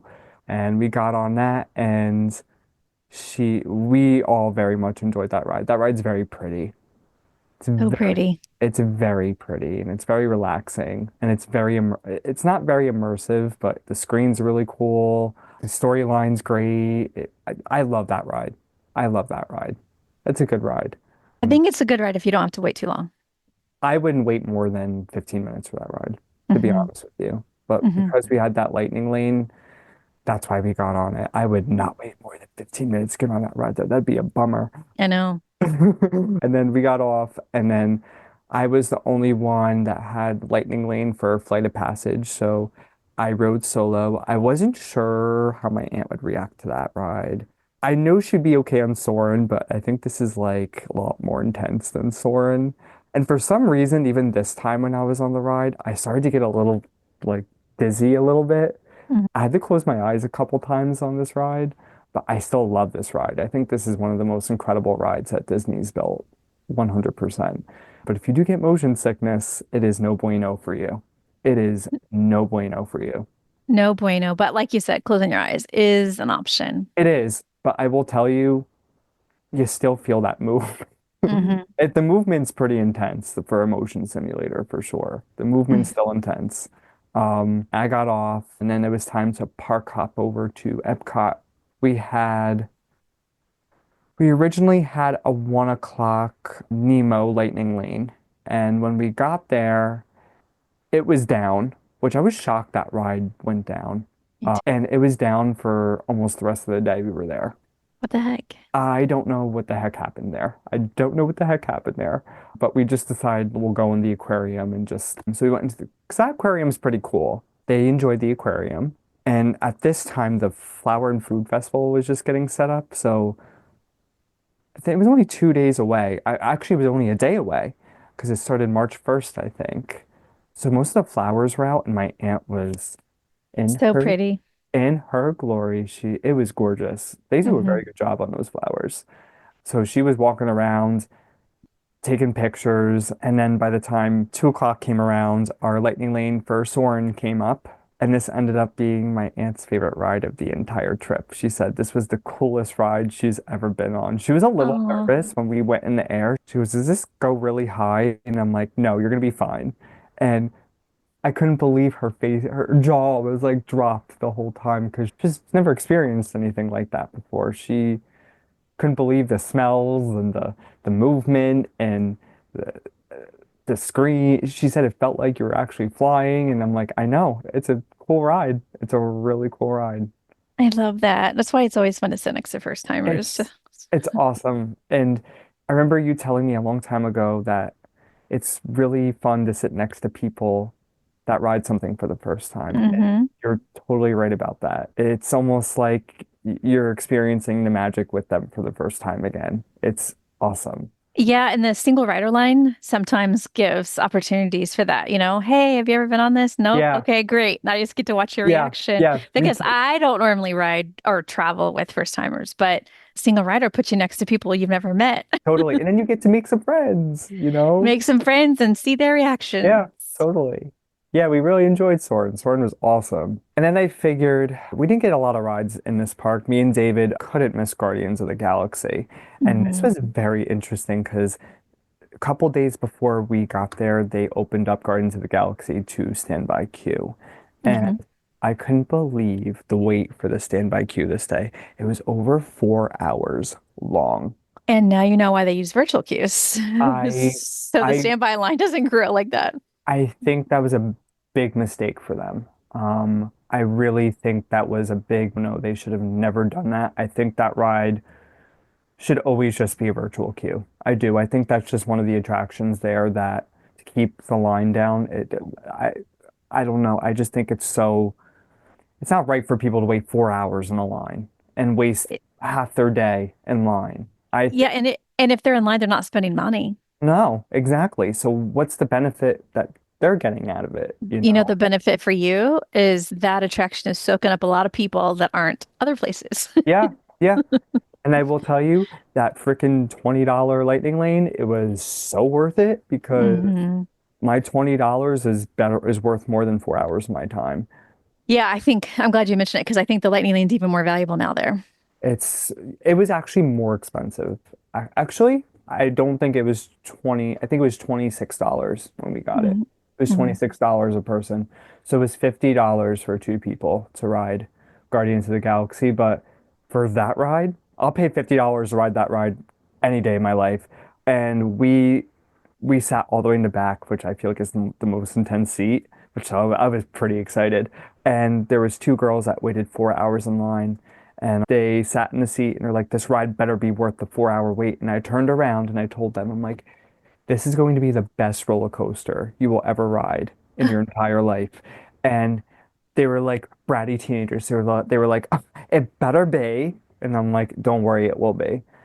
And I turned my head for a second in the back of me and we got September. It's like one of the greatest songs to have on there. That and If I Could Rule the World, I think are two of the greatest songs to have on there.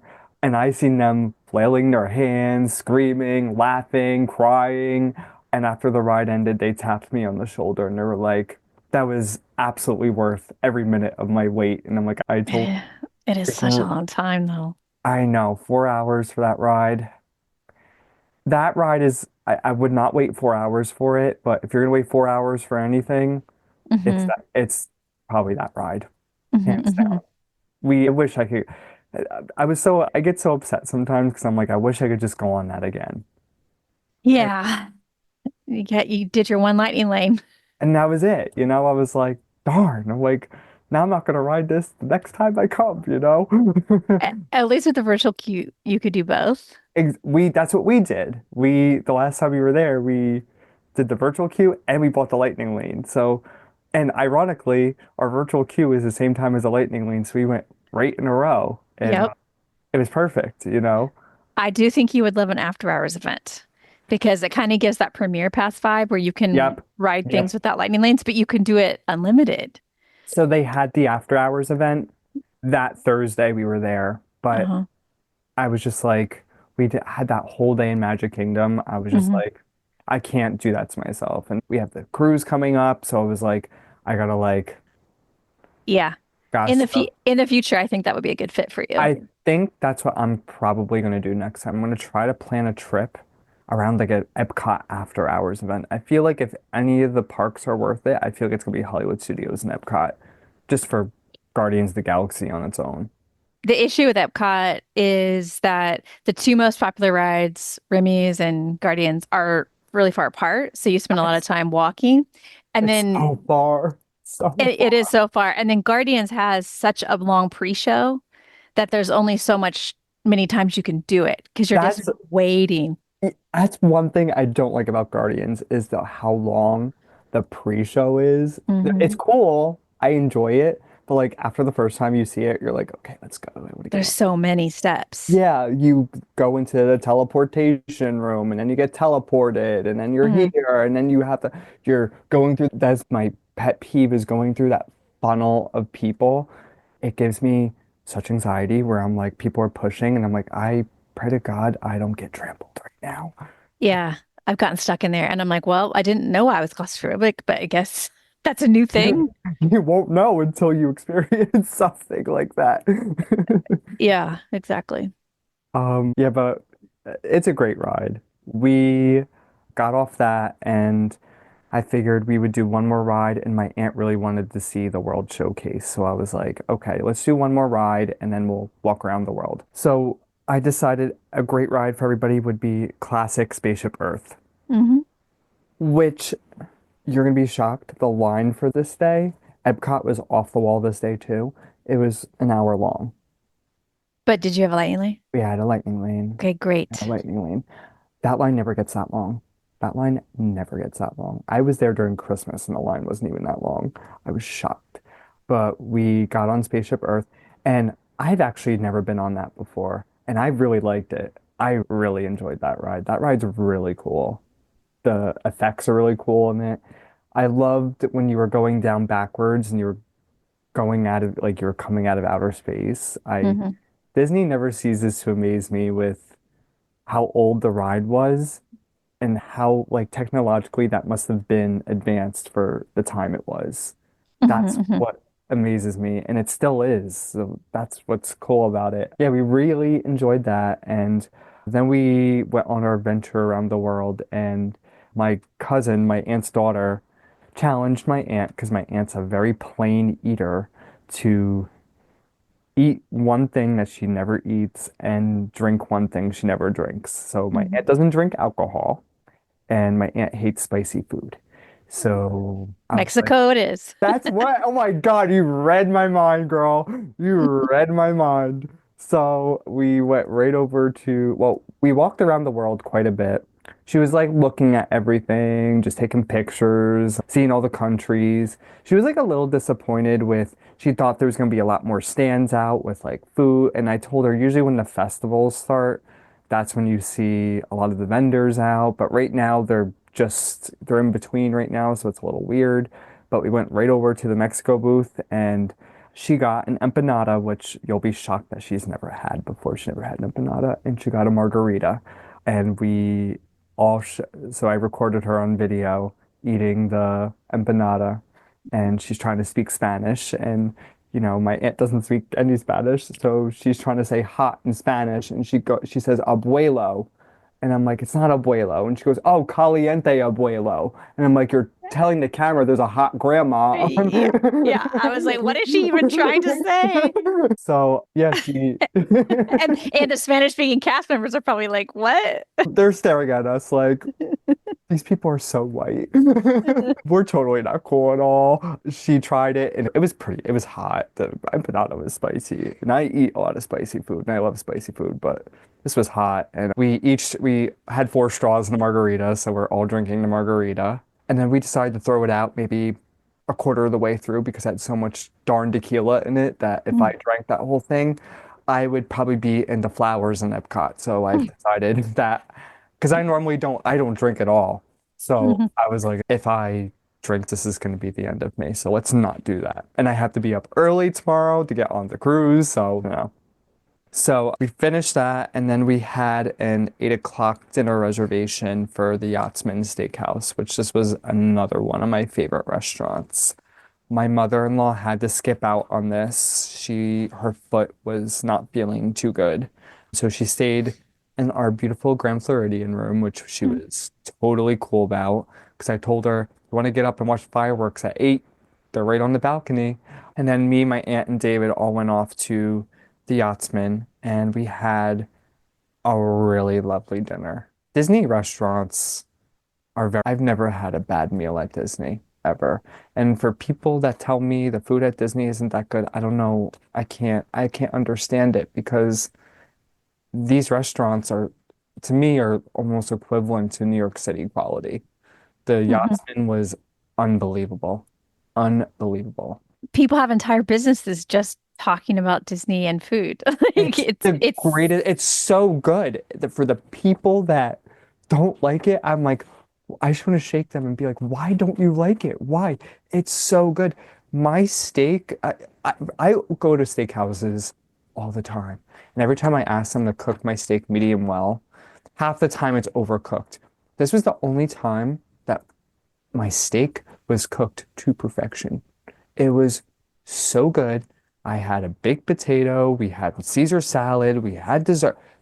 It was probably, I don't know, it's really hard to choose between a California grill and this, but I think this was probably our best meal on property, nice. hands down. I like this better than Steakhouse 71, I think. Although Steakhouse 71 is very good still too. It's very good. But I like the ambiance and the feel here a little bit better. Yeah, A good. little, You've chosen lots of good options. totally. And it's a little bit more of an upscale atmosphere, I feel like. It's a little bit more like has that little bit more of like date night kind of vibe to it. And I love the area. It's in the Disney Boardwalk area is very pretty. I've never I gotten a chance to walk around though. I am curious how you navigated from there back to your hotel. Oh, this was interesting. I just thought it was a brilliant idea to take Disney transportation there, which really wasn't a good idea. I should have just Ubered. But we all learn from our mistakes, I guess. So we took a bus to Hollywood Studios, and then I figured I'd take the boat from Hollywood Studios to the yacht club, because that's what we did last time. And not thinking in my head how late it was, and probably we're not going to get Disney transportation back. Yeah, it wasn't really going through my head. I probably should have just Ubered there because we were pretty late to the reservation. Our reservation was at 8:15. We got there at 8:40 and they still took us. But you were in the World Showcase, and it it's close to the International Gateway exit of Epcot. I know. We went back to the hotel Oh, to you check. went back as well. Yeah, we went back to I'm sorry, we went back as a group to the Grand Floridian because I wanted to make sure David's mom got back okay. Okay, okay. And we wanted to change. We were like kind of sweaty and gross. And so we changed. And then I was like, why did I do that? Why didn't I just call the Uber? The Uber was $12. It was $12. I wouldn't have cared to spend $12. It was fine. And it was $12 going back. I'm like, I would have much rather have done that. I feel like when you're all the way on that side of Disney, Mhm. it's so much easier to just Uber to a resort if you're eating at a different resort rather than taking the Disney transportation. Yeah, I mean, there's definitely ways to do it on Disney transportation, There but is. it's not quick. No, it took 45 minutes to get there with Disney transportation. And with the Uber, it took us 8 minutes Hmm. flat. So I was like, I learned from that mistake, I'll just probably take the Uber from resort to resort, unless I'm on a monorail resort and I can just Hmm. monorail there.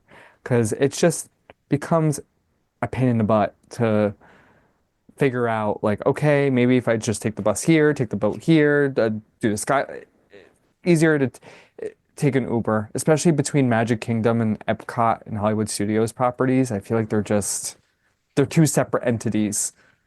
Yeah, and like you said, you live in New York, and in New York, I genuinely think public transportation is faster than driving because It is. It because is. driving takes forever there. It But at is. Disney World, It is. the Ubers are pretty quick. Plus side of Disney World is you don't see crazy people on the monorail, so It is a mixed bag on the subway. it totally is. But yeah, we had a really great day. We had a really great day that day. Trading shouldn't have barriers. When Robinhood started, it was built to make trading more accessible. Now Robinhood offers more sophisticated trading tools. Experience the future of trading on Robinhood Legend, the all-new desktop platform that harnesses intuitive design to deliver a seamless experience for traders. Free to use with a Robinhood account, Robinhood Legend is designed for how you trade, with powerful charts including custom intervals down to the tick and over 80 indicators and drawing tools. Trade all your favorite assets, including popular stocks and ETFs, all in one place. Take your trading to the next level by customizing your layout in seconds and even enter and exit positions in one tap right from the chart with up to 8 charts per layout. The future of trading is fast, powerful, and precise. Experience it now on Robinhood Legend, Sign up today. Investing is risky. Robinhood Financial LLC. Member SIPC is a registered broker-dealer. Other fees may apply. And then the next day was our cruise. The next day was your cruise. I'm excited to move on to that part.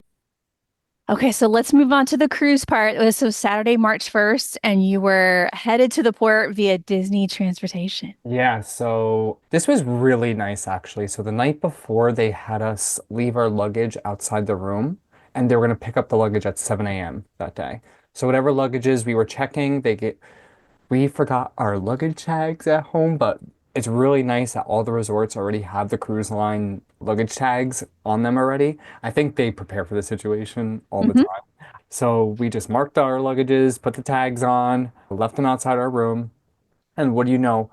7 a.m., right on that dot, they were there to pick up that luggage. They never, like I said, Disney never ceases to amaze me with their punctuality and the service. It was perfect. It worked out perfectly. They took our luggage and then we had to meet in the lobby at 9 a.m. to check in. We grabbed a quick breakfast at Gasparilla's right before, met at the lobby, at the Grand Floridian lobby right by the piano, and there was a really lovely cruise line attendant, a couple of them there to check us in. And we checked in, and then they had these signs, like it was color coordinated and character coordinated, and they were determining on what bus you got on. And I'm Mhm. assuming all these people were boarding the Disney Treasure, and everybody was super excited. I had this little bit of nervousness inside me, because I've never done something like this, so new things scare me just a little bit. So Mhm. I was nervous, I was excited, I had all these feelings. So we boarded the bus. A couple of us had carry-on luggage, so they took that from us. We got on the bus. It was about a 45-minute to an hour ride there. Nice and smooth, no traffic. But can I say, you said 9 a.m. in the lobby, and then in my notes said you had a 1 o'clock port arrival time.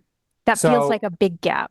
it was. It was. Initially, when we got there, the schedule changed a little bit last minute. They started boarding people a lot earlier Hmm. than what we thought. Hmm. We got there so we probably left the Grand Floridian at 9:30. We got there like 10:30. Hmm. And as soon as we got there, we went through security, uh, checked in again, passports, all that kind of deal. Um, and within probably the half hour, we were called on to board the ship, which was awesome. We boarded the ship probably ooh, 12 o'clock, Hmm. 12:15 maybe. Hmm. So I think they were a little bit ahead of schedule this day. Yeah. And I want people to know that this is common. So if you have it in your head what your port arrival time is, you can always check and see if it's Yeah, been it updated. was, I will tell you, like, D- Disney moves very quickly, I feel like, with the boarding process because the boarding groups being called, they were only maybe 5, 10 minutes apart from each other. We were boarding group two. They called us, like I said, within the half hour, and we were boarding the ship. We got on the ship, and I was really in shock with how massive, like, the ship looks massive, yes. But once you get inside, it feels like it felt like I was in the Grand Floridian. It felt like I was in Aladdin's version of the Grand Floridian. That's how I'm gonna Hmm. put it. Hmm. It was, So you're saying it felt like a big hotel. yeah, it was beautiful. It was grand. They had the stage, uh, the ceiling was gorgeous, and little did I know they call your name when you board the ship. So there was four of us in the group, so I'm like, it was Zane, Serby, and DeRosa, and I'm like, it's Serby and DeRosa because my aunt didn't care, you know. We got on the ship, and my aunt was like, "What do we want to do?" We didn't even know what we wanted to do. This is really, this is kind of a funny story. So we all decided we are going to get lunch. So we decided to go to the Marceline Market. I really liked the procedures they had in place with how clean everything is, especially with, the norovirus outbreaks that happen on ships. I was Hmm. really pleased with it. Everything on this ship was pretty much touchless. Nobody touched anything besides maybe elevator buttons. I, Hmm. I pretty much. I loved how they made you wash your hands before you went in. I loved how there was somebody making sure you washed Hmm. your hands. We washed our hands. We're going into the Marceline Market. We're going to grab a table. This is really funny. You're gonna probably die. I have David's mom's luggage in my left hand. I have my rolling luggage in my right hand, and I have my backpack on. I don't know what happened, but my rolling luggage got stuck in some crack in the floor. So I'm trying to pull the luggage and it's not coming off. So I pull it really hard and I trip over David's mom's luggage and I go flying. I go flying. I'm not kidding you. When I go flying, I was probably 3 feet in the air. I face planted on the ground Oh, in front of all these people. I think the whole dining room must have shook from my fall. And there was a lot of people there. There was a lot of people there. I laid there for 10 seconds in embarrassment on the floor. And this guy comes over to me, the Disney employee comes over to me, he's running. He's running. He's like, "Are you okay?" And I'm like, "I don't know." I'm like, "I think I'm fine." Hyperextended my wrist. So the first place I end up going is the health center on the ship. tell us about it, Tyler. What's the health center like? To the bowels of the Disney treasure. Okay, this is the first place I get to see on the ship. Okay. The nurse was really lovely. She just looked at my hand and she said, "I think you just probably, all the adrenaline." She gave me like cream and she asked me if I wanted painkiller. I was like, "No, I'm fine. I don't need anything. Totally fine." But they have to report, I guess, like Everything. injuries on the ship, God forbid. I was fine. I was totally fine. And after that happened, after all that commotion, we went back up to the Marceline Market and actually enjoyed our lunch Without falling this time. without falling. Yep. And I forgot to mention earlier this day, we all put scopolamine patches Hmm. behind my ear because I wasn't sure how I would deal with motion sickness. And we will get into that in a second because I did have a little trouble with the seasickness. I'm not gonna Okay. lie. And then we're at the sail away party, and I think the scopolamine patch started to make me a little drowsy. So They're so intense. I know this was like a day where it was like a lot, and I'm watching the sail away party, and I'm like, wow, I'm like really tired all of a sudden, and I'm trying to watch it, and I'm like, I'm gonna watch it from the lounge chair, and then I notice we start moving, and I'm like, oh, okay, this is fine. And we all start getting ready for dinner this night. And this night we had dinner at Plaza del Coco, which I was super excited for this because I love how immersive all these restaurants are. They're really cool. So we all get ready to Plaza del Coco, and the restaurant is fabulous. Fabulous. Brand new, so well themed. I loved how it felt like I was stepping into the movie. That's exactly how the restaurant felt. And I loved how, I didn't know this about Disney cruises, but we had the same wait staff throughout the whole cruise, which was really nice. And their names were Cece and Gabriel.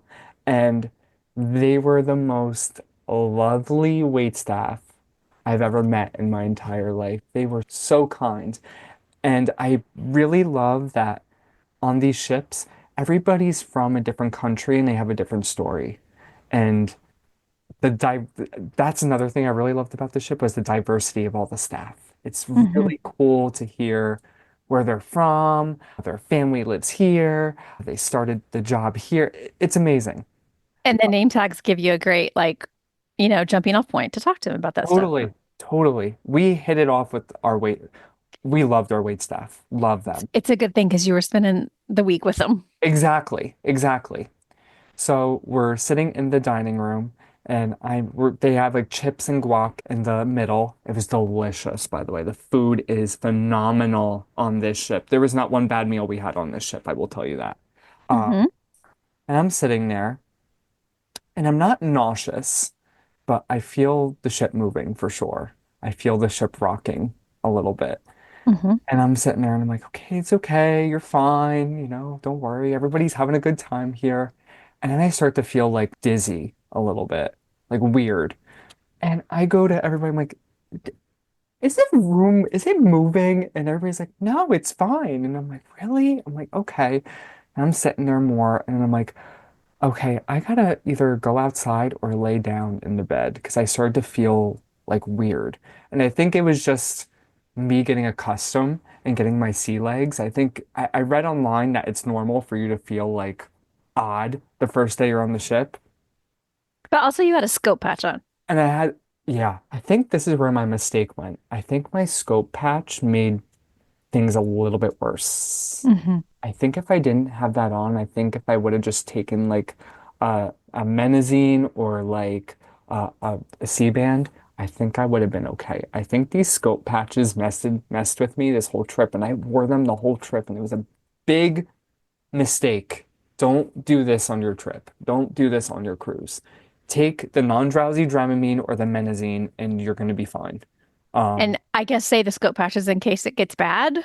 I guess so, but I really think they make things worse because the dizziness I had the whole time, almost the whole time on this trip was no bueno. And I don't get motion sickness. I don't get motion sickness, but I still made the best of it. So we ate dinner and went back to our room and just kind of, laid back, relaxed, sat on the balcony, enjoyed it. My aunt went to explore the ship a little bit. I was feeling a little tired, so I went to bed. Got up fresh the next morning. We were at sea this day. Went back to the Marceline market for breakfast this day. Let me scroll down so I don't forget anything. Yeah, we did lunch at the Marceline market. There was not too much going on this day. We relaxed a lot of this day. We were by the pool. I've never had a vacation where I've done nothing before. So I was like, what do we do? What do we do? What do we do? What do we do?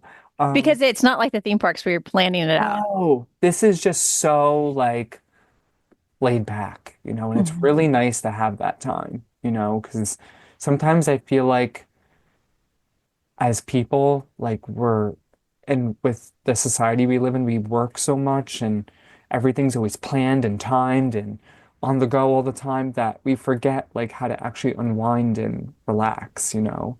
So I really enjoyed just this day of pretty much doing nothing but just enjoying myself. Started to get more accustomed to the motion of the ship. I started to feel a little bit better. And then dinner this night where was our dinner this night? It was at 1923. And I think this is one of my favorite restaurants. I really enjoyed the vibe here and I Mhm. really enjoyed the food. 1923 had a very nostalgic, old-time Disney Hollywood kind of vibe to it.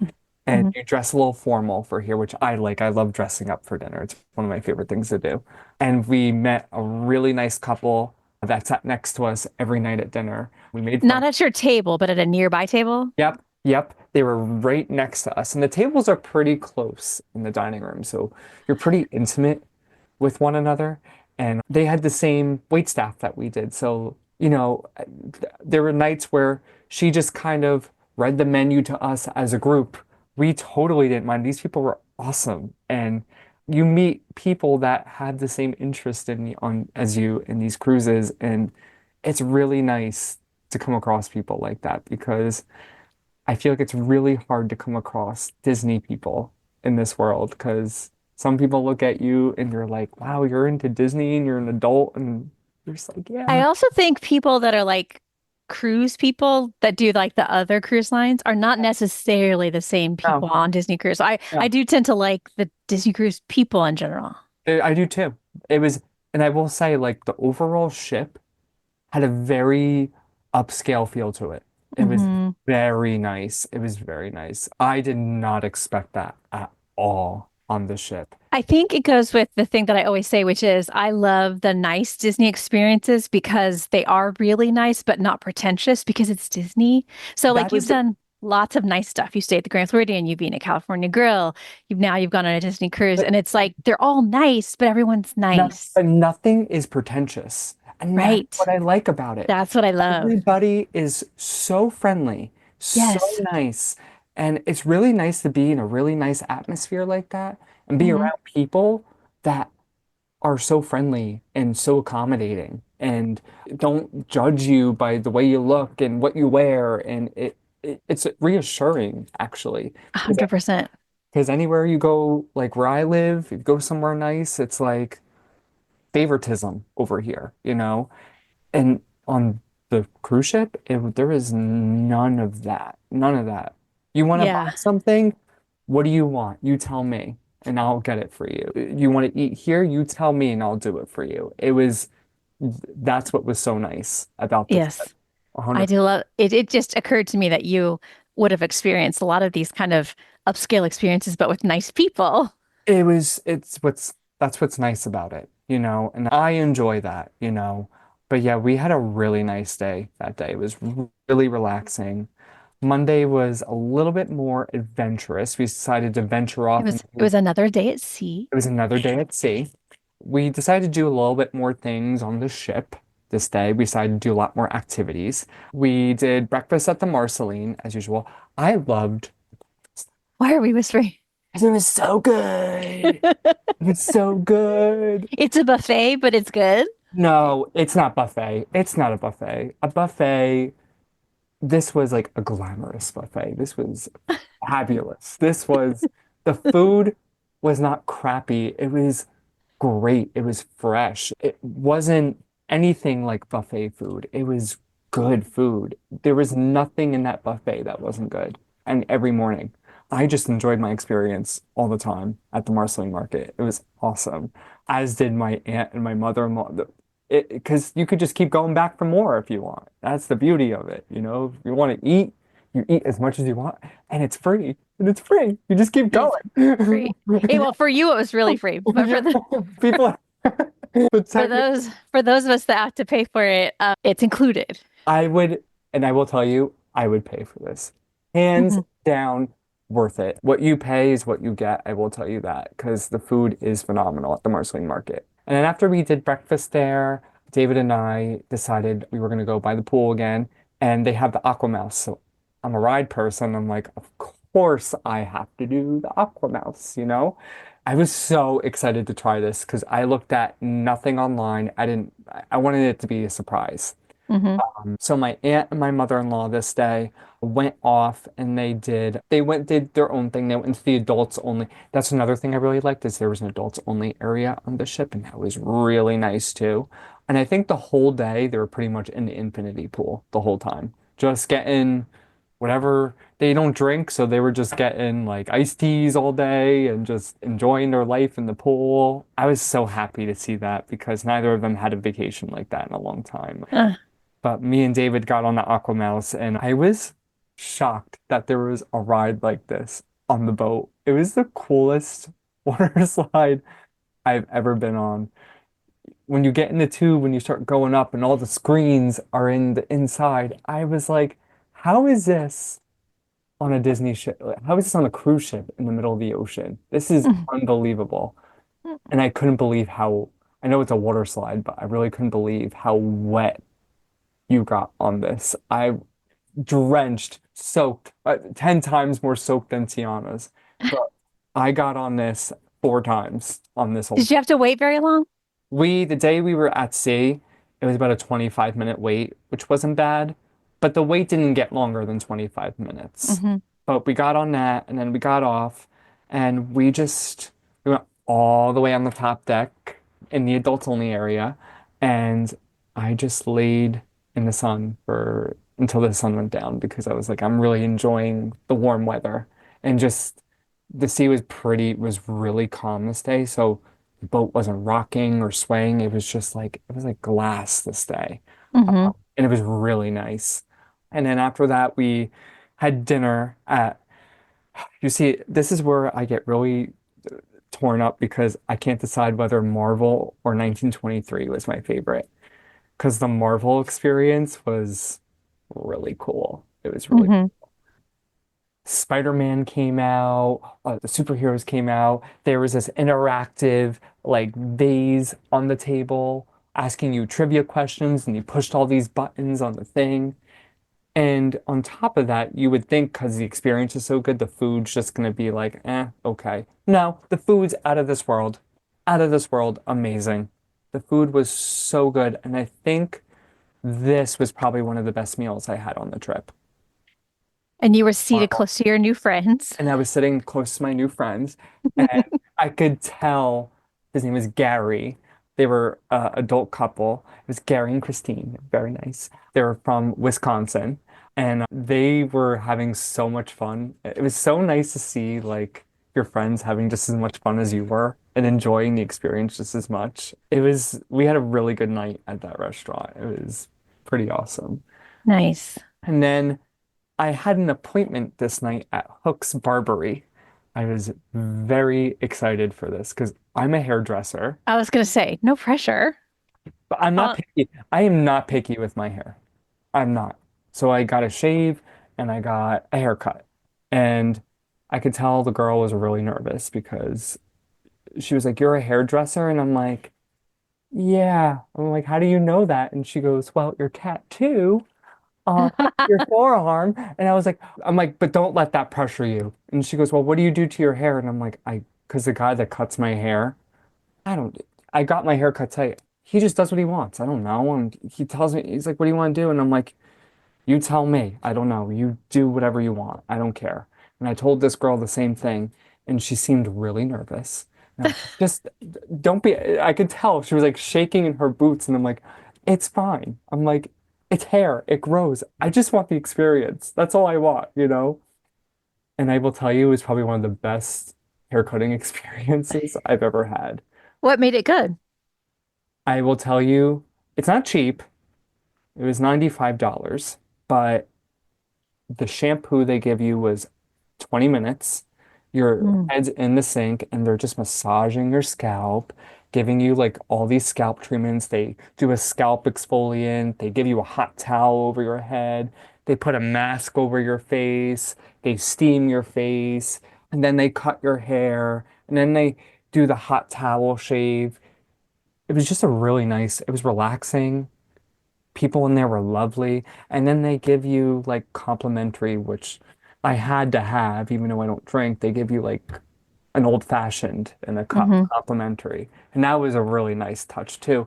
And the way they give you the old fashioned is it comes out in on a plate and it starts smoking. And I was like, Uh-huh. I've never been to a hair salon where they're Yeah, I mean, that really sounds like an awesome. experience. It was a great experience. And the haircut was great. Haircut was great. Everybody said it looked awesome. I loved it. It was great.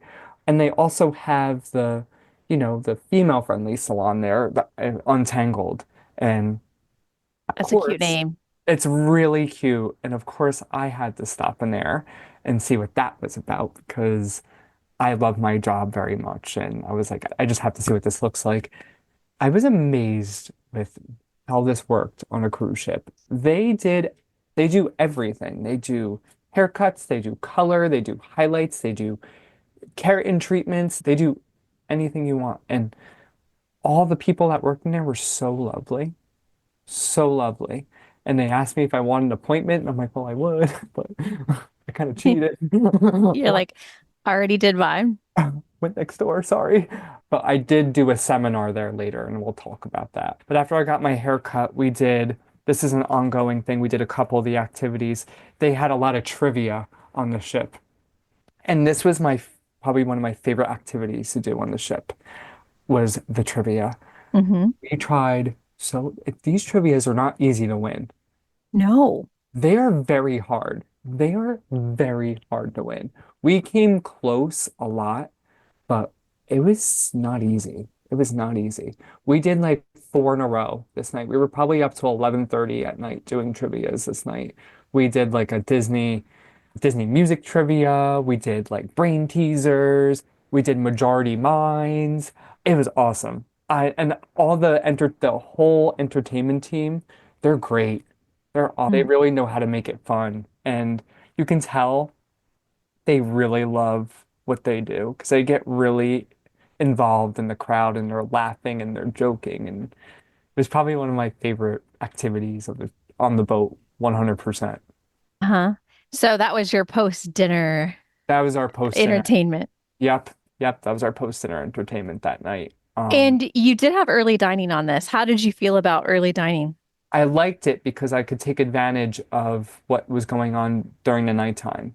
I will honestly tell you, just a hint of advice for a lot of people.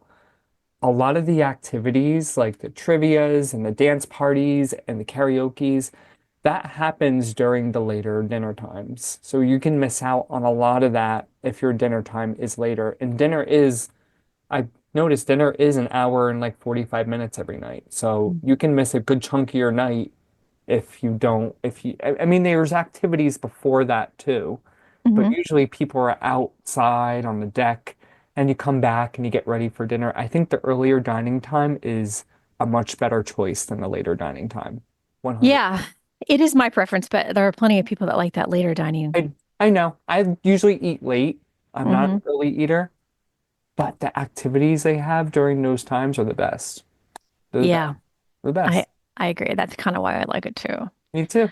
Me too. Okay, but the next day was Tuesday, March 4th, and it was your first port day. I was so excited to be on land because I was starting to feel a little weird. I started to feel the side effects of seasickness a little bit, and this was the day I started to get a little bit sick.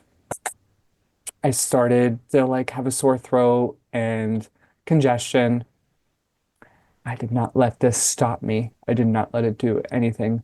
I went to the front desk, and I will tell you this, if you have a headache or anything, front desk has complimentary Tylenol, complimentary anti-nausea, whatever you need, they got it for you. You don't have to pay for it. So they just gave me a boatload of Tylenol. They gave me free like Dayquil, whatever I needed. So I took a Tylenol and a Dayquil. I was good to go.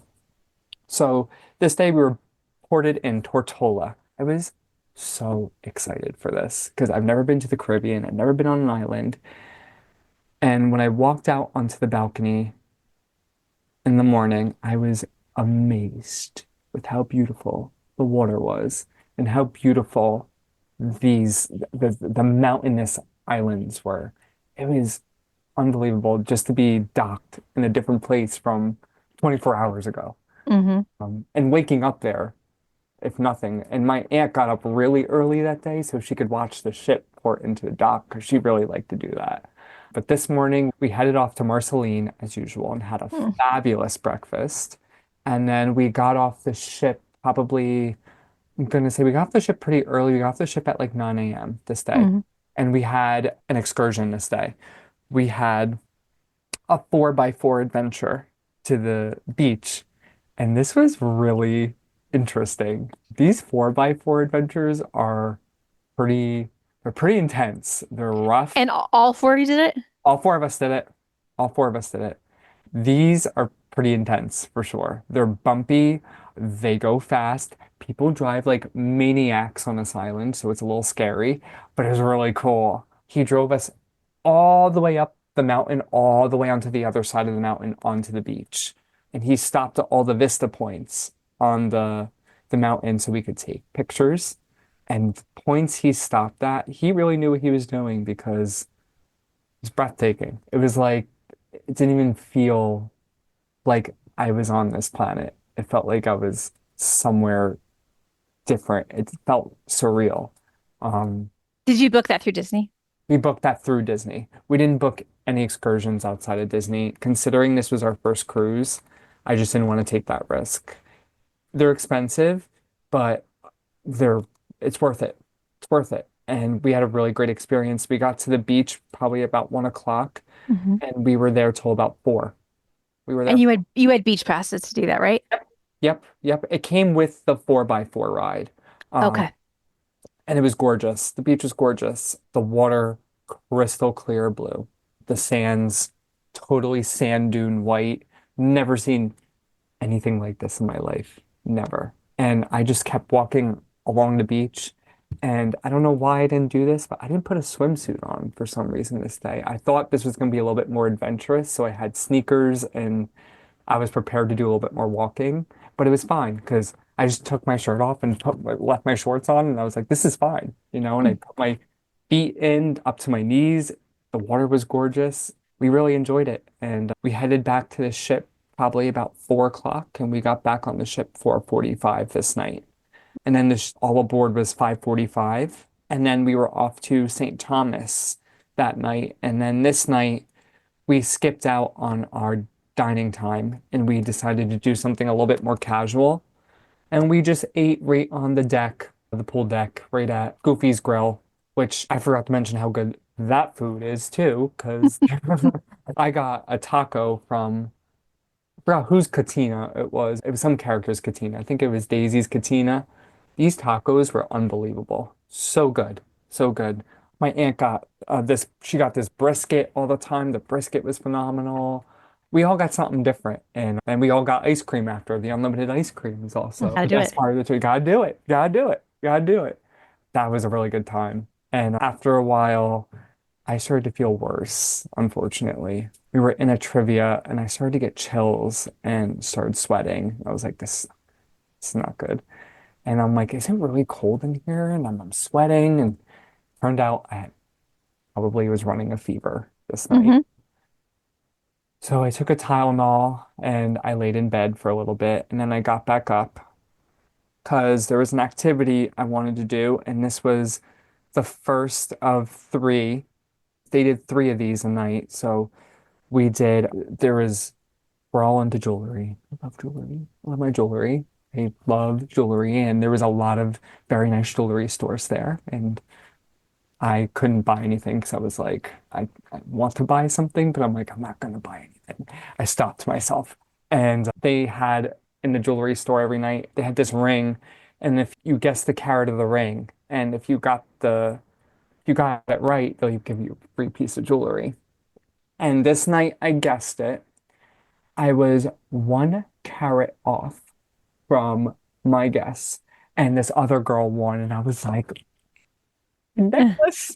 But they did it three nights in a row, and the woman at the jewelry store became very close with David's mom, and it was really nice of her. They gave her a gift, and then we went back every night. They gave you a complimentary charm bracelet, and you had to go back every night and add an additional charm to your bracelet, and we all enjoyed doing that too. That was fun, and It was enough to get you out of bed. it was enough to get me out of bed. The jewelry was enough to get me out of bed. The shopping was enough to get me out of bed. And then we did some more trivia that night. We did $5,000 bingo this Mhm. night. This we had to pay for. It was between 25 and $80 a person. Um, we figured we would only do it one night.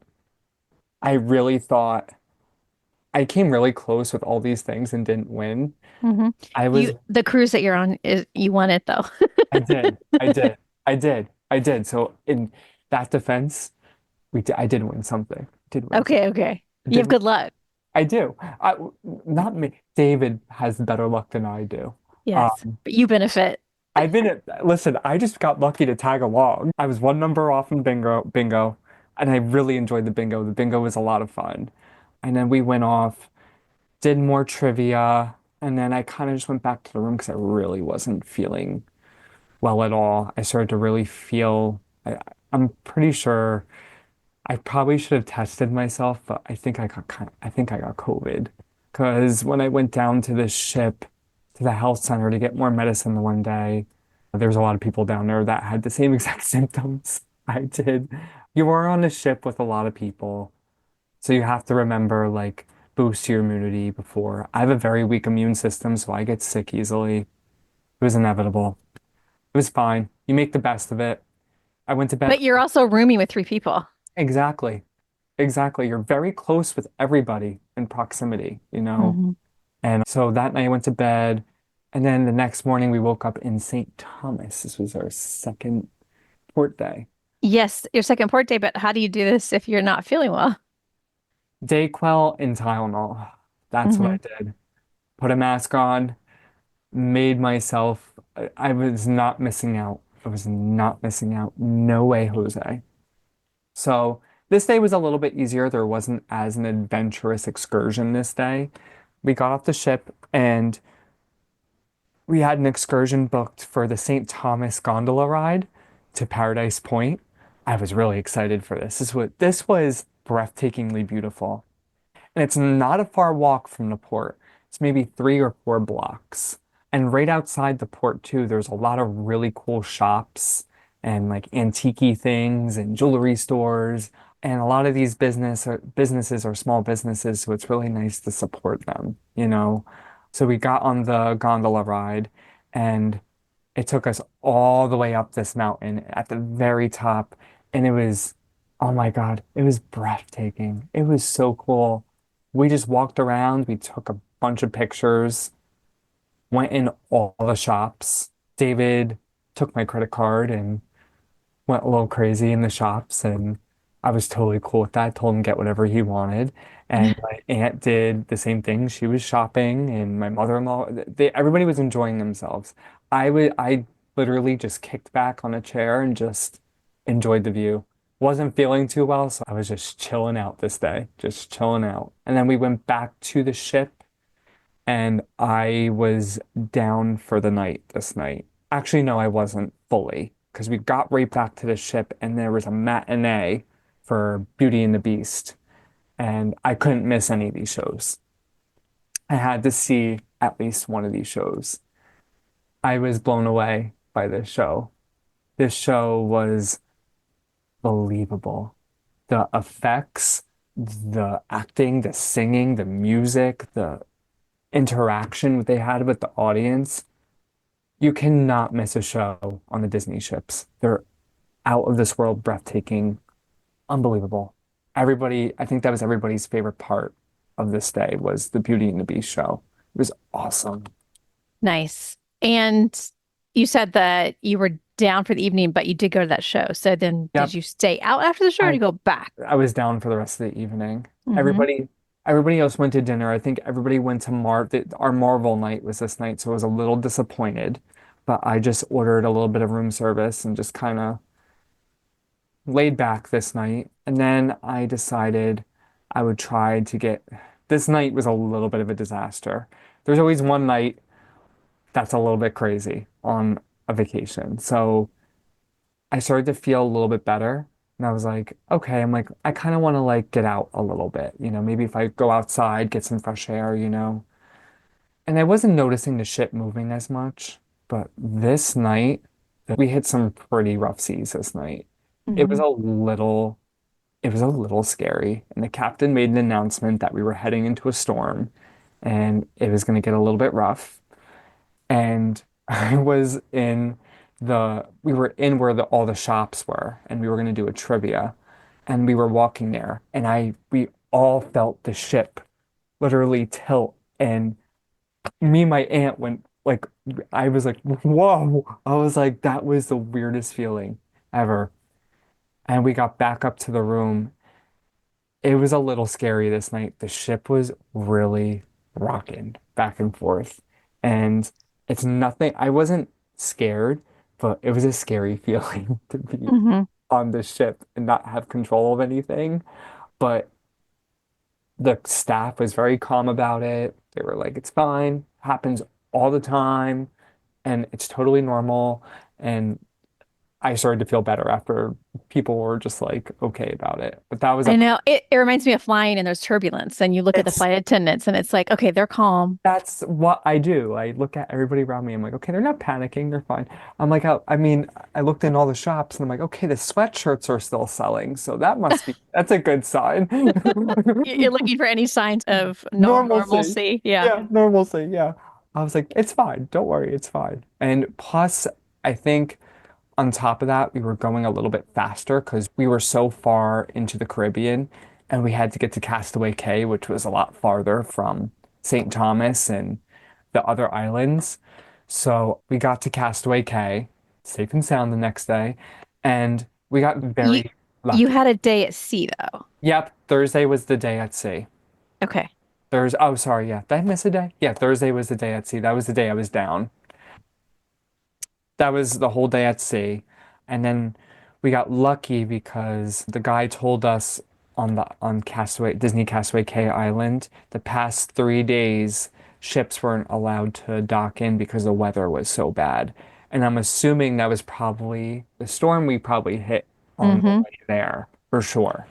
But we got to dock in and it was beautiful this day. It was not hot. It was not cold. This island is beautiful. It's beautiful. And I started to really feel like $1 million this day. I started to turn a corner, and this was my last day. So I was like, I gotta make the best of it, right? And there's nothing like that saltwater air to clear up It- your sinuses and yeah, stuff too. totally. It does, it helps. I think it was the fresh air. And on top of that, we weren't really moving anymore. So like my equilibrium was in place. I was fine. And then we got off the ship. We had no excursions. Me and David had a bike rental excursion, which that was, that was fun. That was beautiful. That bike ride's really nice. Takes you to a lot of really nice points on the island that Hmm. you don't see. We stopped at a lot of the vista points. There was like towers you could climb and Uh-huh. it was cool. And then Did you have parasailing booked? we had parasailing booked, but we canceled it because I wasn't feeling Okay. the 100% to do that. So I was like, maybe if we just do a bike rental that day, I Hmm. think it would be okay. Hmm. So we just did the bike rentals that day. And then we went back to the beach where my aunt and my mother-in-law were, and they were enjoying themselves so much. And I'm sitting on the beach and I see the water slides they have. And I'm like, oh, that looks like so much fun. And you have to swim out to them. And it's quite the swim to get to them. And I really didn't think anything of it. I just thought this water slide, it was you're gonna go down and you're gonna get in the water and no, this water slide went a million miles an hour down and then it shoots you out like a cannon at the bottom. And the water, I didn't expect it, but it was like 10 feet deep. And I'm like getting up and I'm like, oh my God, I didn't expect the water to be deep. And I'm swimming back and David's like, should I get on the water slide? And I'm like, don't do it. I'm like, I'm getting too old for that water slide. Yeah. Were there other adults doing it or was it mostly kids? There was mostly kids doing it, so I figured, yeah, I'm like, that's definitely it. That's definitely for kids, because my back after that was like, I'm like, that was not okay for me to do. I don't know what I was thinking. Did you mostly hang on this beach or did you go over to the adults only beach as well? We stayed on this beach. Hmm. We were just believe it or not, like on our cruise, like I will say there was not as many kids as I thought there was going to be. There was a lot. I'm going to say like it was like a 60, like 40, like it was more adults and kids for sure. And I Hmm. think because it was like an odder time to travel, that's why Hmm. there was more adults. But we stayed on this beach and they did a lunch there, which was very good. It was just typical old school barbecue American food. And I will tell you, I don't eat that a lot. So when I do eat it, I really appreciate it. And it was really good. It was really good. I had these ribs that they were just falling off the bone. They were just falling off the bone. I had like the potato salad and the cucumber and tomato salad and ice cream. And then we went to this little stand where we got smoothies. And I had the most incredible smoothie of my life. It was so good. I ate my way through this day. I think because my body was so like malnourished, it was like, I need food and drink and hydration. So I was just really eating my way through the day. And then our last night leading into the night, we got back on the ship probably around 2. And before our dinner, my aunt was like, I really want to get on the Aqua Mouse, but I'm scared I'm not going to be able to get in and out of the raft. And I'm like, okay. I'm like, well, let's think about the pros of this and the cons. And she goes, well, the con is I'm not gonna be able to get up. And I'm like, That seems like a big con. I'm like, okay. So I was like, we'll figure it out. I'm like, we'll get you out of the raft. Don't worry. So she really wants to do it. So she braves it, gets on, no problem. She all loved it. She was like, I want to do it again. So we got her out of the raft. Me and a guy just had to pick her up through the raft and she was fine. She said she felt like she was suction cupped every time she got off, but she got on twice because she liked it so much. Uh-huh. And then David wanted to do it again. So there was no line because everybody was on the island still. So I got on the Aqua Mouse for like the 5th time on my trip. Did that one last time. And at this time, they were also doing a Moana matinee, and my aunt and my mother-in-law wanted to go do it. I really wanted to see it, but the weather was so beautiful. I couldn't pass it up. I was not feeling well the past couple Hmm. days, and I really just wanted to enjoy like pool time. So I stood back by myself, was in the pool. I was totally cool. And David went to go do laundry, which that was another thing. The laundry room on the ship is really beautiful. It's really nice and inexpensive actually to do your laundry on the ship. I will tell you that if you need to do laundry. And then my aunt and my mother-in-law went to the Moana show, which they said it was the most outstanding show they've ever seen. They loved it. They said they liked it better than Beauty and the Beast. So I was a tiny bit disappointed I missed it, but it's okay. I will do it next time. It's fine. And then leading into the night, we had dinner reservations. This was back at Coco. So we were one more night at Coco. The dinner was fabulous. And we had some activities booked. We did more trivia, which me and David came very close to winning the 2000s music trivia. And we were 1 point off again. And I was like, it's all right. We won the cruise. It's fine. I'm not going to get the medallion. I faced it. It's fine. And Sometimes I think people cheat on those. I do too. There's no way. There's no way. Because me and David played very fair on these. And I could tell the girl behind me that won. She kept looking at her phone. And Yeah, you're not supposed to use your phone. I'm like, that's kind of, excuse my language, of BS a little bit. That's wrong. I know. I'm like, I'm never going to cheat because if I win, I want it to be because I did it. I don't want to feel like That's I did so a shortcut. But I feel like some of the people that win, they're shameless. I agree. I don't think they care. I want to win because I won. I want to win because I won genuinely. And we Mhm. came really close. A lot of these questions were very hard though. And we also did a Disney Parks trivia, which that was awesome. I really liked that. That's hard. That's hard too because the international parks. I found that I did not do very well on that. I did not do very well on that. Hmm.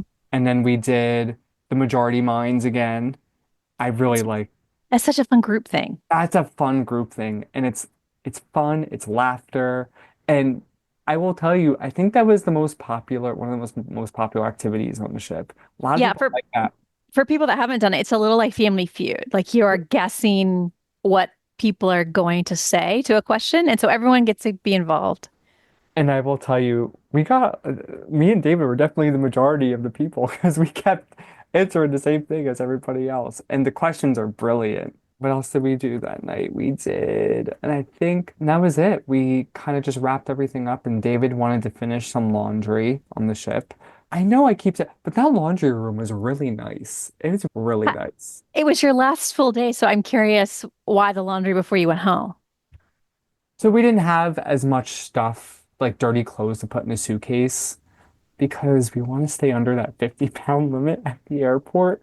So we felt like when we ironed and the clothes were fresh, the suitcase is a lot lighter than it. Is that true? It I don't changes. know. It does. And then like when you get home, you don't have to worry about it, you know? Uh, And it was late anyway. It was like 11 o'clock and activities were ending. So it was fine. And then we just kind of wrapped up our night. We went up to the very top deck for one last time and enjoyed that. And then we came back down to the lobby and they did the farewell party.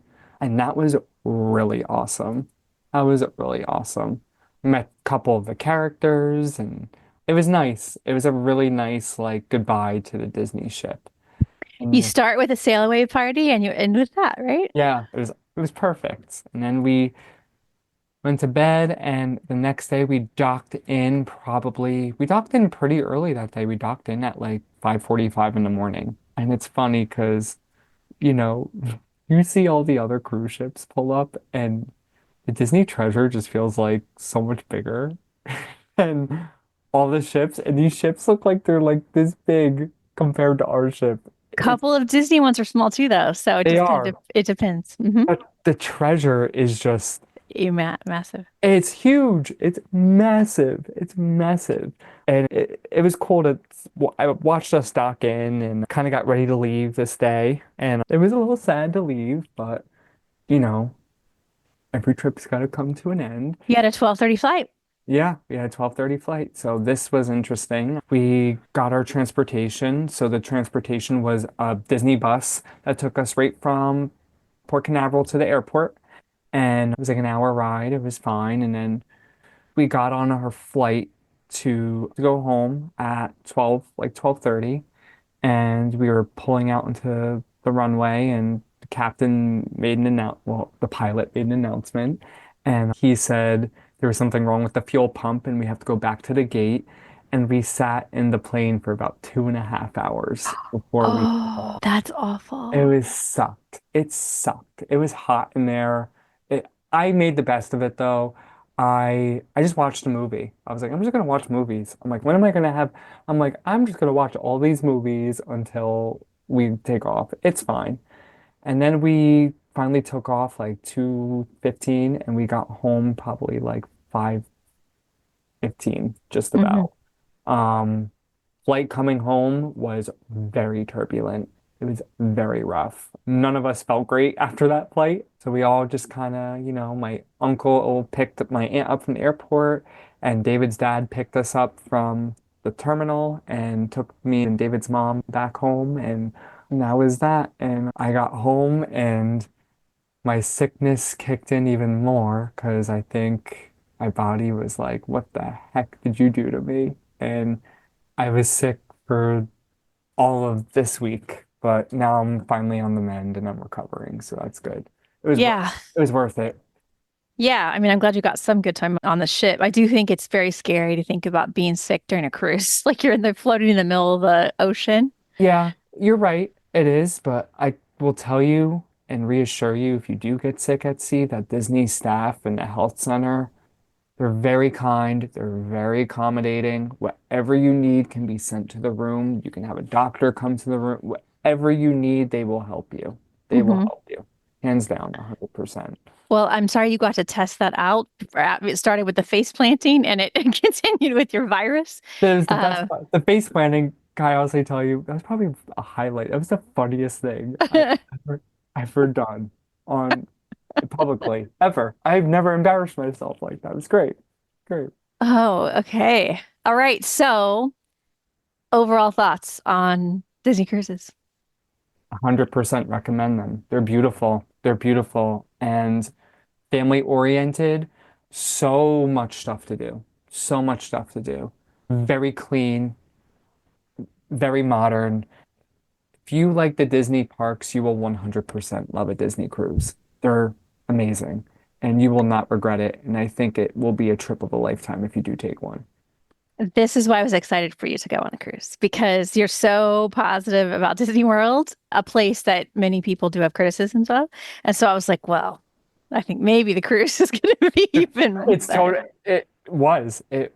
It exceeds all expectations. And if you think service at Disney is great, wait to get on a Disney cruise line because they will do anything you want on a Disney cruise. You can call somebody up to the room and have them rub your feet if you wanted Did you to. test that out, Tyler?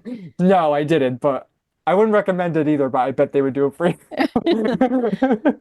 right. Well, it's been a delight to talk to you You too, again. Shannon. Thank you so And much for having me. I'm glad that it went well, especially considering the circumstances. Appreciate you taking the time to share. No problem. Thank you. I really appreciate it. I hope you enjoyed hearing about Tyler's trip, including his first cruise. As expected, freaking delightful, and I'm glad that he was able to make the most of it. However, he did mention that he might have a trip to Disneyland in the future, so we continued and talked afterwards, and our discussion about his Disneyland plans is now up on Patreon in video and audio form if you would like to go and check that out now. If you would like to book a Disney World or Disney cruise trip, we do partner with Small World Vacations, and I'm going to include the links to those in the show notes if you would like to get a quote from them. I think that'll wrap up this episode of WW Prep to Go. For more information, please do check the show notes in your podcast app or head to the website, wdwprepschool.com. Click on podcast at the top, scroll down to episode 453. Until next time, I will see you on the site.